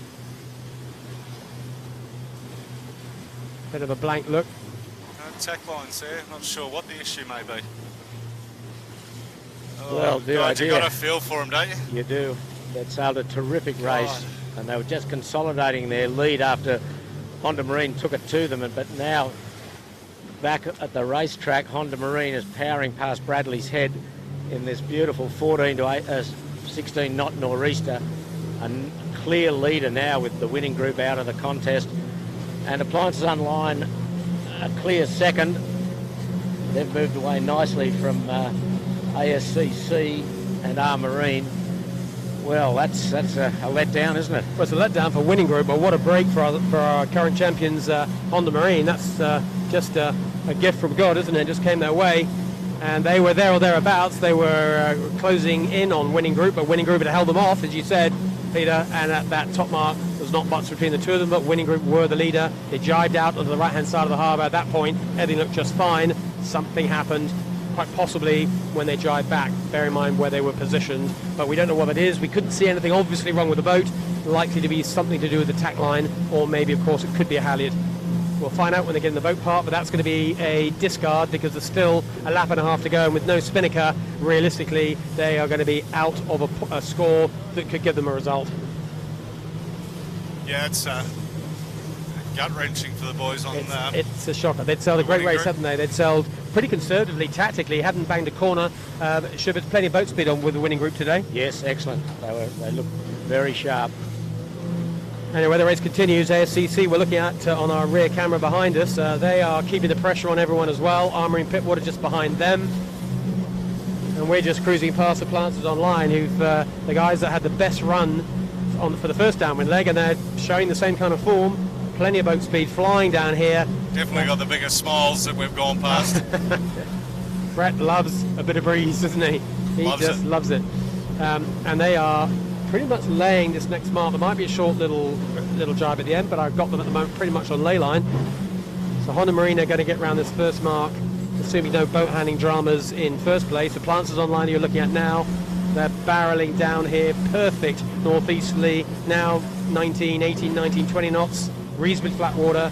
The Sydney Harbour Bridge is in the background. You might pick that up in a little while. It's a beautiful day to go skiff racing. There's some high quality sailing happening here, but as ever at the top end of the top fleet, there's always a drama somewhere. Today, the drama is looking like Winning Group with as yet an unexplained technical failure. The boat that was leading the race, race 2, JJ Giltinan, sponsored by Ilde. I feel like it was my commentator's curse at the beginning of the telecast, Mark, where you asked me which boat did I like, and I did put the mick on them. It is you again. Take responsibility for your curse. I'll buy those boys a few beers. Yeah. I know that's not going to make up for it, but far out. Okay, so look, the bottom mark for the second time, the end of the second lap. Our leader is Honda Marine. 1 lap to go. Up to the top mark, downhill via Shark Island to complete race 2. Remember, they won yesterday's race pretty clearly.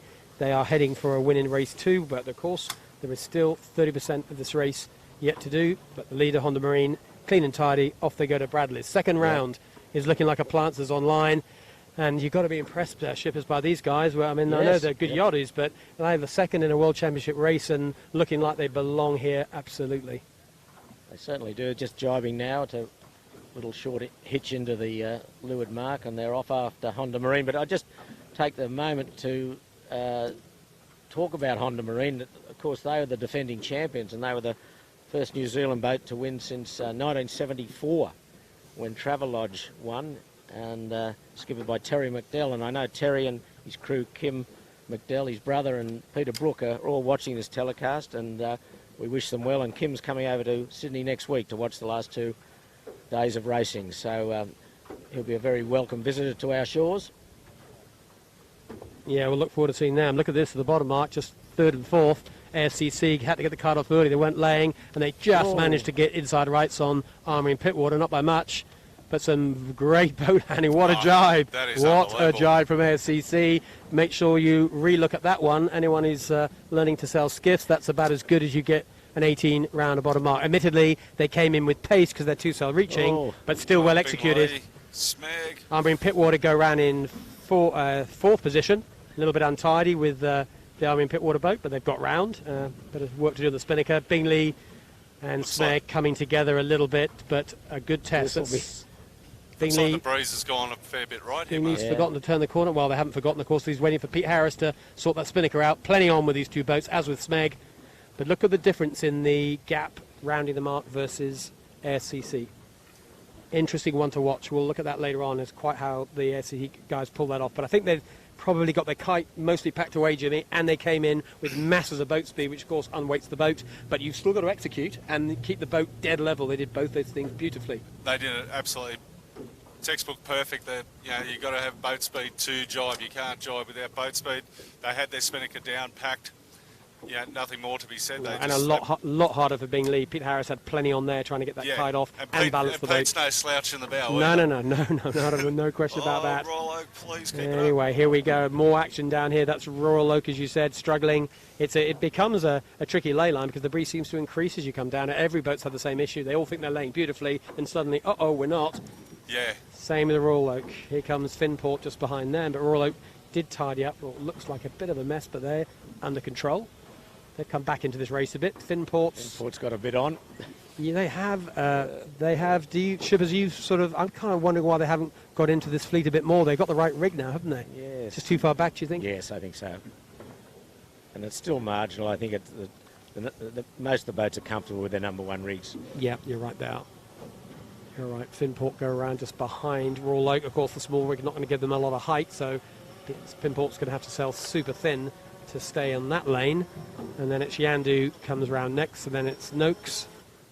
Just on while we're on Noakes there, Mark, Ed Powers is one of the crew aboard Noakes. He's son of Dave Powers, a well-known Australian yachtsman who's watching this telecast also from his home in England. He contacted me last night to say how much he's enjoying it all, and he'll be up in the early hours of the morning. I'd say he'd be a bit colder than we are at the moment. Yeah, 4:45 in England, so that's being a committed father, isn't it? Yes. Dave, of course, great Australian yachtsman, won the Sydney Hobart race back in 1976, so that's putting a bit of age on him. There you go, Sean, second time to get around it. Goes. Missed it first time. Here he goes. The next, giving his crew a bit of a workout. Come on, bow down, lads. Do the same again. Yeah, under control this time. And then you get that jib on as soon as they can, pull the bow away, but they've sorted it out. Yeah, over here to the left, you've got Birkenhead, and the kitchen maker's actually almost going. Yeah, one more bit of drama. Yeah, one more bit of drama here, Jimmy, coming our way in the shape of Birkenhead Point Marina, that's for sure. Plenty on here, and but they get their kite away nice and early, and they will get that thing under control. Just for a while, they're coming straight at us, won't they? They look pretty exciting for us. Yeah, definitely. Oh, look at the go here. So, Birkenhead go around. Dalzotto's broken the top of their rig. Oh no, sorry, they haven't broken the rig. That's just the floppy batten. With that angle, it looked like the top of the rig had gone. Dalzotto go around after them, and then the next boat around will be Maersk. And then after that, we're looking at wind. I can see Rag and Famish coming down here. Asco in a very unusual position for them. Not sure if they had an issue at the top mark or something, where we're too far away to see that. We'll try and see if we can... I thought we'd seen Asco go around the bottom mark. That might be someone with an old Asco spinnaker. Yes, Asco's well right. Asco's over here, just off Bradley's. Yeah, absolutely right. My mistake. That's just somebody borrowing an Asco kite. Giving me heart palpitations. Yeah, I was wondering what has happened to them, but you're right, they have gone round. I was concentrating on something else at the time, but this is... Who is it? It's Katie Love. It's Katie from San Francisco, sailing on Panasonic Lumix, just borrowing a Asco kite. There's goes Katie blasting past us downwind. Having a nice ride, looking fast, flat, good technique. Oh, look at that, smart, looking like she's having a terrific time. It's a happy looking crew, they're having a blast. Maybe not quite as far up the fleet as they'd like to be, but hard not to enjoy your sailing on Sydney Harbour in a skiff in 20 knots downwind, Jimmy. It's what you wake up for every morning, I tell you. If you could, we didn't all have to go to work, you'd be out here on a skiff in 20 knots, guaranteed every day. So just off the right of our picture, that's Bingley, and in the middle of our picture to the left of that yellow kite is Armour in Pittwater, and these are the boats that are battling for the 3, 4, 5 slot. That's the Brisbane 18s on screen there. Oh yeah, there's the Brisbane guys flying down wind with their Techno yellow kite, easy to spot. So back at the front of the fleet, of course no winning group. They're going to go back to the boat park, sadly for them. So our leader is Honda Marine. Appliances Online is the closest threat to them, but I've got a feeling they'll be looking over their shoulder at ASCC, who's been coming into this leading group. It's potentially a big threat to them for the overalls. Looking forward a week or so, I think maybe Honda Marine will just be watching where ASCC goes here. Shivers just on the left. There's ASCC. We'll see if these two New Zealand boats stick to each other a bit here.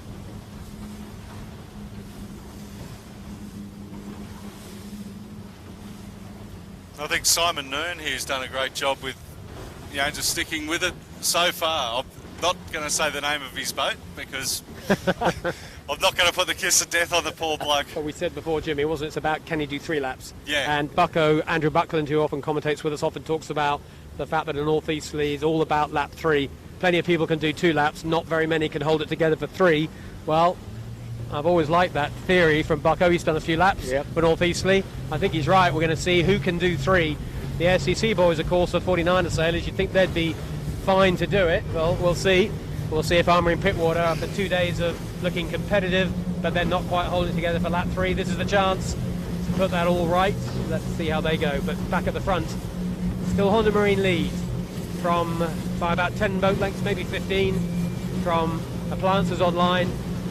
And every time I look upwind, I see a bit more breeze, Shippers. Yes, and each time that happens, Appliances Online look more comfortable. Yeah, he's hanging in there, Appliances Online. Honda, they're both on starboard tack going in towards Taylor Bay, off Taylor Bay. A little bit of inversion in a couple of the mainsails coming now with this strengthening breeze, but Appliances Online looks very comfortable. Big crew, doing a nice job. Yeah, it's kind of becomes a test, isn't it, about who's got the best setup when you're top of or even out of range of the big rig. So it's another little part of the tool set of skills you've got to have to be a top skiff sailor, who can actually find the rest settings, but also who can boat handle, who can tack the boat and keep the technique tight and together. Lancers Online adjusting their heights on their wires. They're approaching the edge of Taylor Bay. They're going to have to tack at some point in the next 45 seconds. I reckon it'll be before that. It's quite fresh now. We're getting absolutely to the top of the big rig. I just saw the jib getting cracked by half a click there. That'll just unweight the boat a little bit. And Brett Van Mount's having to sail slightly inside his jib, keeps the boat light on its feet. Tack coming up. And up to windward, Honda Marine, plenty of breeze. They're inverting their mainsail, but here goes the Lancers Online. Let's see if the technique holds up. Very nicely done, under control, reasonably conservative, got the windward heel, and that's an 8 out of 10, isn't it, Shivers? Yes, give them that. And they haven't lost anything to Honda Marine up this beat. If anything, they've closed up, I think. I agree, I'm with you on that. And Honda has tacked on them, so they're worried about the speed that Appliances Online is showing upwind. There's no doubt about it. They're standing both away now on port, coming out of Taylor Bay, heading towards the Nielsen Park shore. And then a fair way back to ASCC, who was in third place, but we're on the 2 leaders here at the moment. There's a difference in those techniques that you're talking about, Mark, with the Honda guys sailing into weather and the Appliances Online guys sailing upright, if not a little bit into the leeward side there. Yeah, ACC have had a problem of some sort, because I can see them, but they've definitely lost out on the boats who were in yeah, they're 2, 3, 4. They went out into the middle to the right. I don't know whether back there now, aren't they? Yeah. Well, they're behind ASCO. Well, they're boat to boat with ASCO, and they were well ahead of them. I don't know if they had a boat handling issue after we were just talking out their boat handling, weren't we? Well, that was the curse of the commentator. Or something else happened, but they've definitely fallen. You did say it, did you, Jim? I didn't say it. It was you this time. Sure? I'm positive. I never mentioned the ASCC boys. Well, I should, if you want. Something happened anyway, because they were the boat that was looking threatening. Well, then they have just dropped out of the threatening status right now, I'd say. So the group behind the leaders that we've got in front of us now, the group behind is Armory and Pittwater and Smeg and Bingley, and ASCC are not completely out of it, but they were the leader of that little group, or give or take the leader. They're right in amongst them. They're not now. Armory and Pittwater will be crossing them. Smeg might even cross them as well, and ASCO are very close. Anyway, we'll see what happens up the speed, but as you said, Shivers, very interesting that Honda are keeping a super close eye on Appliances Online. Yeah, good breeze is right up here now, 14, 15, 16 knots perhaps. A lot of inversion in Honda Marine's mainsail, whereas Appliances Online a lot more steady in their sail shape. Let's see if the tack fest continues. Appliances Online decide to get a bit of air. We'll see what Honda does. Yeah, they're going to go as well. Honda They're are going to go with him. respond It's right a loose-ish cover, but it's definitely a cover. No question about that. And we just saw just before that on the shot, I think we're about to see it again, the really radically different technique of these 2 top skiffs with Honda Marine with significant amount of windward heel. Appliances Online sailing upright, but no windward heel at all. And just a very different way of sailing. But it's working for both of them right now, and you kind of sail to whatever you want. It's all about your balance and making that helm neutral and getting rid of all the drag, and that's the way Honda, look at Honda now on picture, look at the angle, the windward heel is significant.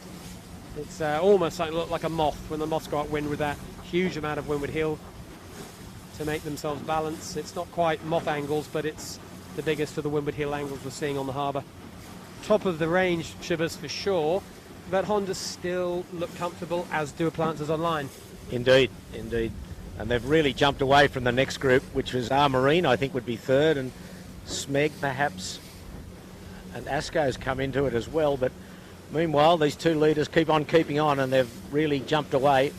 So the next Spinnaker run's going to be exciting as well, with the breeze up, trying to battle around the infamous Shark Island. They'll be having half a thought about the fairway, won't they now? Yes, I think Big they rigs, will.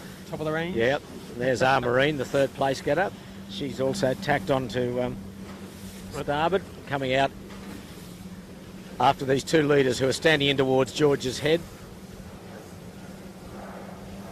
Yeah, we've got about another 5 to 6 minutes of sailing upwind and we get to the top mark for the last time, and then it's the run for home via Shark Island. So we might have another bit of a Spinnaker drama. Remember last time we went around Shark Island 2 laps ago, the ley line became a very tricky place as the big gust came in, and everybody pretty much, apart from 2 boats, were all forced to drop their kites, and it all got a little bit ugly.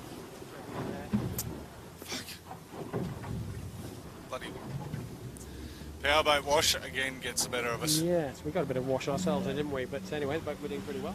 Hopefully our electrics will all stay together as we take a bit of water on board the Camera Cat. So the two leading boats, Honda Marine and Appliances Online, kind of keeping half an eye on each other. I think Brett might just be thinking here, Shivers, that he knows he's fast downwind, very confident on his boat handling, and if he's thinking of winning this race, he's going to be in attack mode downwind and just happy to keep it tidy upwind. Well, I'd say, yeah, he's very quick through the water, Appliances Online. I mean, he's gone ahead of Honda. VMG probably not as good as Honda, but certainly boat speed is really good. Honda sort of put a loose cover on him, and now Brett's come out from underneath him and extended right across in front of Honda. He won't cross him, but it'll be a lot closer than we probably thought it was going to be. He's got a big powerboat wash on his bow. That powerboat went awfully close. He's going to tack before. Wasn't particularly polite, but there we go. He's going to have to tack just before it because he would stop dead in that, and he'll use the waves to actually help him surf a bit. I think he didn't want to do a whole night's worth of work falling off the back of one of them waves. Smart course management. As you said, Shivers, yeah. Was that a net gain? It probably was, actually. Honda was always higher. Appliances Online, a faster, small net gain to Appliances Online in those conditions. That fast-forward mode working very nicely for Brett Van Munster. And neither are laying. You can see the windward mark is to the left of Honda Marine, left of your screen, a small little yellow vertical mark. At the moment, they are not laying, so there's a couple of tacks to go. The Appliances Online are either going to have to foot through this or two short tacks to clear their air. Either way around, I'm much suspicious they'll stay in the low lane and go fast forward, which means both boats have got to do two tacks, then the bear away. So there's quite a premium on boat handling coming our way for these two leaders. Indeed. I think Brett's now, he's trying to put the pedal down and drive out through under the lee of Honda. And Honda's responding to cover it off there. Yeah. Interesting, isn't it? Honda changing their mode. They're still like the windward heel, but you can see they're softer on the trim. They've just eased the either main sheet or the vang. A lot more twist. They're trying to do their own fast forward mode, but Brett's very good at the fast forward mode. They have to see whether sailing somebody else's mode is a good idea. That sometimes backfires, doesn't it, Shivers?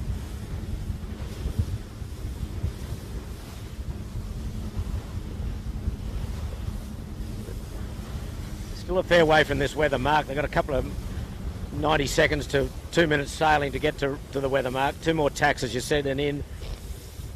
The harbour's very clear now. They're going to have a really good runway down to Shark Island. There's very few boats left on the harbour, even though it's a beautiful afternoon. And we'll see Honda, I would think, tack very shortly. And Smeg have done a bit of good work up here as well. Yeah, Smeg are threatening for the third position. Smeg and Armory and Pittwater are going to be in the battle. ASCC just off camera has just capsized right off Clifton Gardens on the point. Oh, ASCC. Right. I won't watch. I was about to say ASCC are the next boat back, but they won't be after a capsize. We've got a lot of work to do to recover from that. And we're back at the top mark. Here we are on ley line, Honda Marine. We're almost on ley line on starboard, not quite. There's a little bit of port to do, but not much. And then Appliances Online about 10 boat lengths back. So Honda doing a nice job of shepherding Appliances off to one side and getting them some dirt. So they've turned a 3 boat length lead into a 10 boat length lead. Yeah, they extended nicely there towards the end.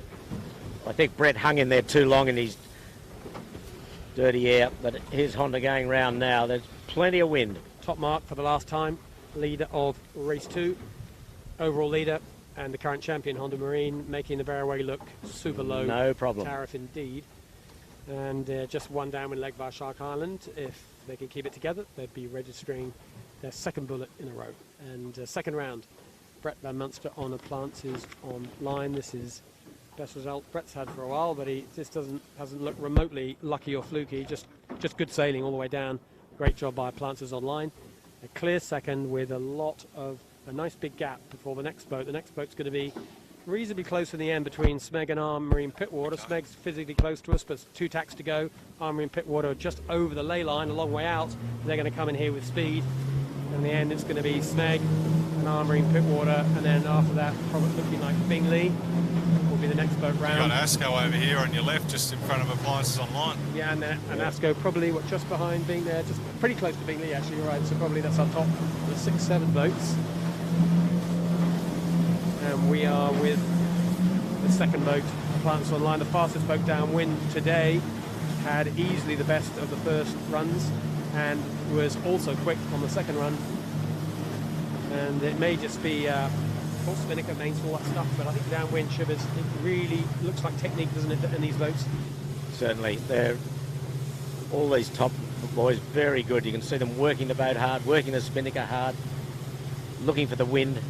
Any little puff they can get, they get the bow down. You can see in the distance Honda's got the bow down. Now there goes Appliances Online. He's got a nice gust, bow right down. So which will probably mean they will not be jibing down this run. It'll be just a straightforward, well, not straightforward, but just a straight line to Shark Island. They're in a really good gust there, Appliances now. Plenty on, as they say. Third place, Smegs around the top mark. And fourth place is Armarine Pitwater. Yeah, Appliances are just, oh, look at that. It's full righting moment time, isn't it? And of course, if you get a low lane here, probably it works because you usually get a lift into Rose Bay. But Brad and his crew of Phil Marshall's in the middle and Kurt on the bow, just giving it everything here. And they can see Honda Marine right in their sights.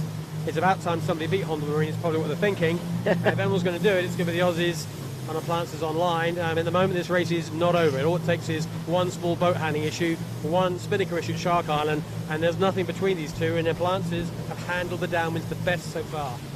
Do not go away from your TV set or your computer screen. This is still on. This is really where Appliances came back into them last on the first lap there, Mark. It is. From about here onwards, they judge this bit well, but then the Honda guys, they're super experienced. David Innes is doing, and of course you've got Matty Stephen in the middle and Brad on the front. Brad Collins, that is. You've got a great boat handling crew. We've seen how they attack and we've seen how they jibe. They're cool customers, but that Shark Island rounding last time we were down here was just a full handful for even the top crews. Yeah, well, you know, we can see the guys on Honda, like there's not enough pressure where they are. They're sort of one in, one out at the moment off the wing, and you know, then there it is. They get hit by that big bullet that comes charging out of Rose Bay at them. But it's very rare that these boats don't jibe out. But Peter, I think as you called it before, I think it is a one jibe at this time. Yes, Appliances Online now in a really good gust. You can see bow down, and Honda hasn't got quite the pressure that Appliances Online's got. Just starting to get going again now, Honda. Still a nice comfortable lead, but you wouldn't want anything to go wrong here. One little mistake and Appliances Online will be all over him. Freddie Van Munster be wishing there was another foot taller right about now just to get a bit more leverage. Yeah, he could have eaten that extra hamburger last night, couldn't he? He had the chance, he should have taken it. Now they're powering along nicely. They are just doing a good job. He's now now he's pretty sure he's not going to have to jibe. You'll see him trying to work a high lane. Look at Honda in the back of the screen. Yeah, there, well, he knows he's going to get the knock, so you can see what Appliances are trying to find the high lane now, buy themselves a bit of height, to give them a bit of runway to go down to leeward. This is kind of a replay of the last time we were here, Shivers, isn't it? It is. Just the same. A couple of good gusts coming towards him too. They're really hanging in there. There is them. And look at Honda. Left of us now, massive gust, Shivers. Massive gust. Yeah. Massive. On our boat in 10 seconds. It's coming this way. Get ready, boys. They might have to go around the island the other way. This Yes, gust gets there it through. is. We have the gust on the camera cat, and Appliances are getting it right now. Cavitation on that rudder. Look at this. He's right on the skinny edge And of control. Honda's in trouble on the island too. He's trying to drop the spinnaker. I think they're going to They have have to drop. to now, yeah. And here comes Appliances Online, charging down towards Honda. If he can hang on with his spinnaker, at the moment he's doing a terrific job. Honda Marine still haven't got the kite away. They have to No. bear away more to try and get rid of that kite. Appliances Online found that high lane. They're staying here. It's what they did last time. They executed this beautifully. Yes. Appliances and Winning Group, the only two boats that managed to get the kites all the way down here. Fantastic boat handling job. This race, as we said, is still on. Do not step away from your computer screen. Honda Marine are going to get round this mark. 2 sailing. They've got to rehoist yet. They've got to get going. Appliances are now cruising down, probably doing nearly twice their boat speed with the kite already set. This is going to be a very interesting end. Honda have got to get that kite off fast. Appliances are coming into them all the time. It won't be long until Honda will lose the right to jibe, giving full control to Appliances Online. Just takes one more squirt from Appliances. A little in this race now. Honda just got a puff to get his bow down. But Appliances Online, they rode that gust all the way down there. He was high early and he just hung in there and just took the race right up to Honda Marine now, and it's still a nice little lead to Honda. Yeah, they just got a little letdown, didn't they? Yeah. Just when they wanted it. Just when we thought Appliances were going to get into the leeward side. Didn't happen, but Both of them are just about to jibe here. well, Brett's rolling the dice, doing the right thing. Make him jibe early, give himself some options down the run. He doesn't want to get caught on a ley line. but Appliances always look fast. I don't think Appliances would fancy themselves as a straight line boat speed. Meanwhile, back in the pack, they've got that one puff that really crucifies them. It's Smeg in all sorts of trouble with the white spinnaker. Yeah, and Asco looks like they're experiencing exactly what we found, aren't we, with these first two leaders? Yep. And so the boats behind, that's Smeg, Asco, Armarine, they've all gone high into Rose Bay, knowing that the big gusts are coming. So they're actually learned from what they saw, what the boats ahead did, learned the lesson. These two on screen, the leaders, Appliance Online and Honda, are just about to get hit by that same puff, I think. Yeah, another puff is coming down Appliance here. has got it again first. He's just right 2 boat lengths behind Honda here. What a finish this is going to be. Quick update on what's happening behind us, then we'll concentrate on the leaders. So behind us, the third boat around is going to be Smeg, and then it's going to be Asco and Armarine Pittwater and Bingley. There's nothing between those 4 boats. Anyway, let's concentrate on the leaders. We are just about 400 metres, 500 metres for the finish of race 2. There might be a jibe at the end. There's all sorts of possibilities. Appliances Online are faster through the water. You can see them gaining gauge all the time on Honda Marine. This is going to be bow to bow. This is as close as skiff racing gets to the end of 1.5 hours of flat out at 80 knots of breeze on Sydney Harbour. It's going to come down to the last few seconds.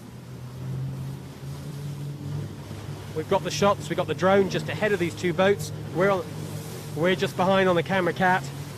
And we're going to line up these 2 boats. You're going to see the moment there's about a boat length in it. Both are, well, I think Honda laying the committee boat. There's a possibility that Appliances won't get down to it, but I'm not sure, Peter, maybe Honda will get dragged up above the lay, causing both to have to jibe. Yes, well, he's in the advantage position if that's the case, I think. Honda is just in the lead at the moment, even if they've got a jibe. I think they probably will get down, Honda. I think they're just getting another puff, whereas Brett and the Appliance Online boys may have to jibe in. Certainly Honda fast, slick today, but not finding it that easy on the last downwind leg. They know they're in a regatta here. No one's going to give this up too easily. Appliance Online certainly a fantastic race, keeping the current champions honest all the way through, particularly downwind. Appliances Online, fantastic downwind technique and sailing from Brett and his team. But the winner of the race for the 2nd day in a row, our current JJ Giltinan champion for 18, well, 19's going pretty well too. 2 bullets. 2nd race win. Today's race sponsored by Ilve and won by Honda Marine. And in 2nd position, a very competitive, very consistent, very impressive Appliances Online with Brett Van Munster's team. That's our 1-2, but there's plenty more action for the 3, 4, 5, 6, etc. We're going to get back and follow that straight away. And it's fresh down here, Peter Shipway, isn't it? How much breeze would you say now? Oh, I've got a good solid 16 to 17 knots. And that was a tremendous finish and a great effort by the Appliances Online boys to take the race right up to Honda Marine. Several times we thought Honda Marine was going to really extend and get away with this race. But Appliances Online really hung in there, had good speed up and downwind. Next boat down is Smeg. Well, the repairs have held together. The old Spanish windlass and the gaffer tape and the bit of 4B2 did the job. And they've done well, haven't they? They must have been worried about that. They would have been. About the every tack, every jibe. Surely they'd be thinking about it, but they put it out of their minds. And they're not there yet, but I think that's good effort from Cocko.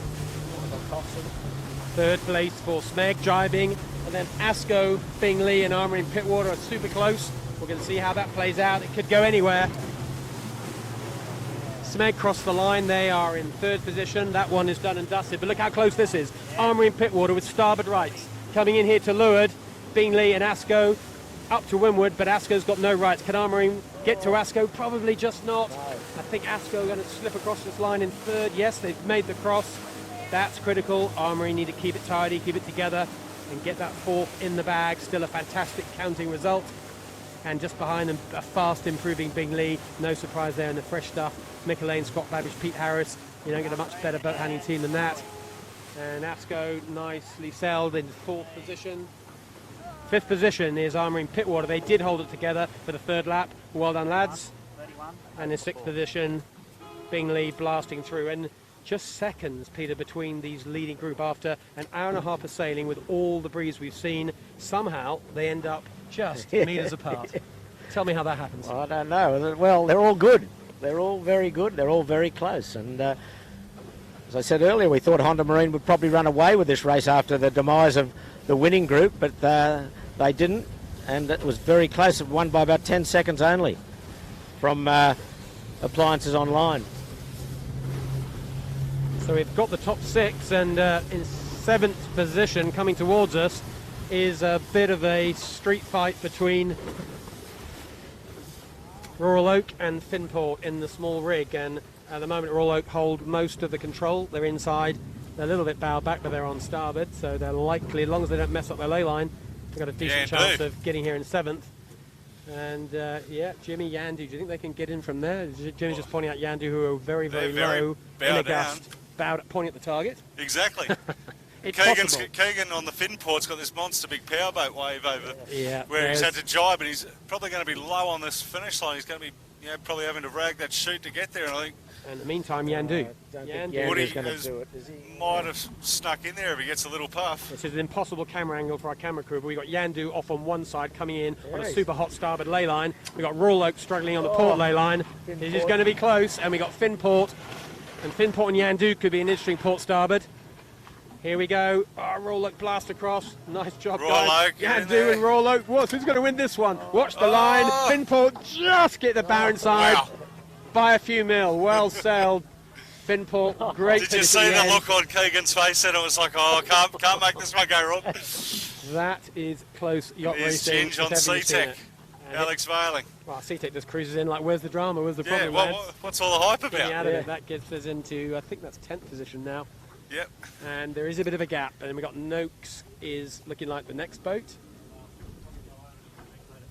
And I can see just behind there, I can see a little bit back Kitchen Maker in the distance, Rag in the distance, and ASCC, one of our fancied Kiwi boats that up until about 15 minutes ago was looking like a top 5 finish. Well, the Jibby very spotted.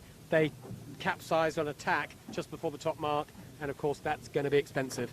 So they're going to be down in 15th. That's not going to be a counter for them. Of course, they're under threat of disqualification from yesterday's race. If that is upheld, well, that's pretty much their series toasted.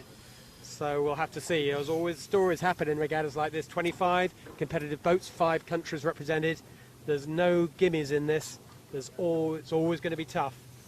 And then when the pressure's on, the mistakes and the events seem to happen. Coming flying through to the finish. Sean Langman flies through the middle, keeps the drama quote low, just for now. Oh no, I say that, look at that, he's just fallen off his fire.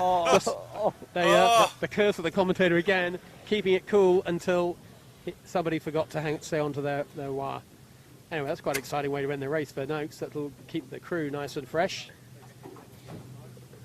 And the next boat down is the one that was very competitive yesterday. You probably saw that, Shivers, did you? Birkenhead Marina. They were really fast yesterday. Today, not finding it quite so easy. They finished 4th yesterday.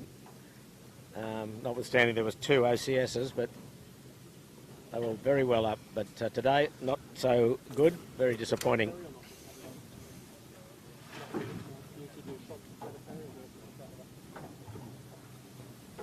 So that's Birkenhead Point Marina crossing the line, and then we got a bit of a gap after that, so we're going to wrap up this show in a second. The next boats to finish will be Rag, Caesarstone, Kitchen Maker Caesarstone and ASCC.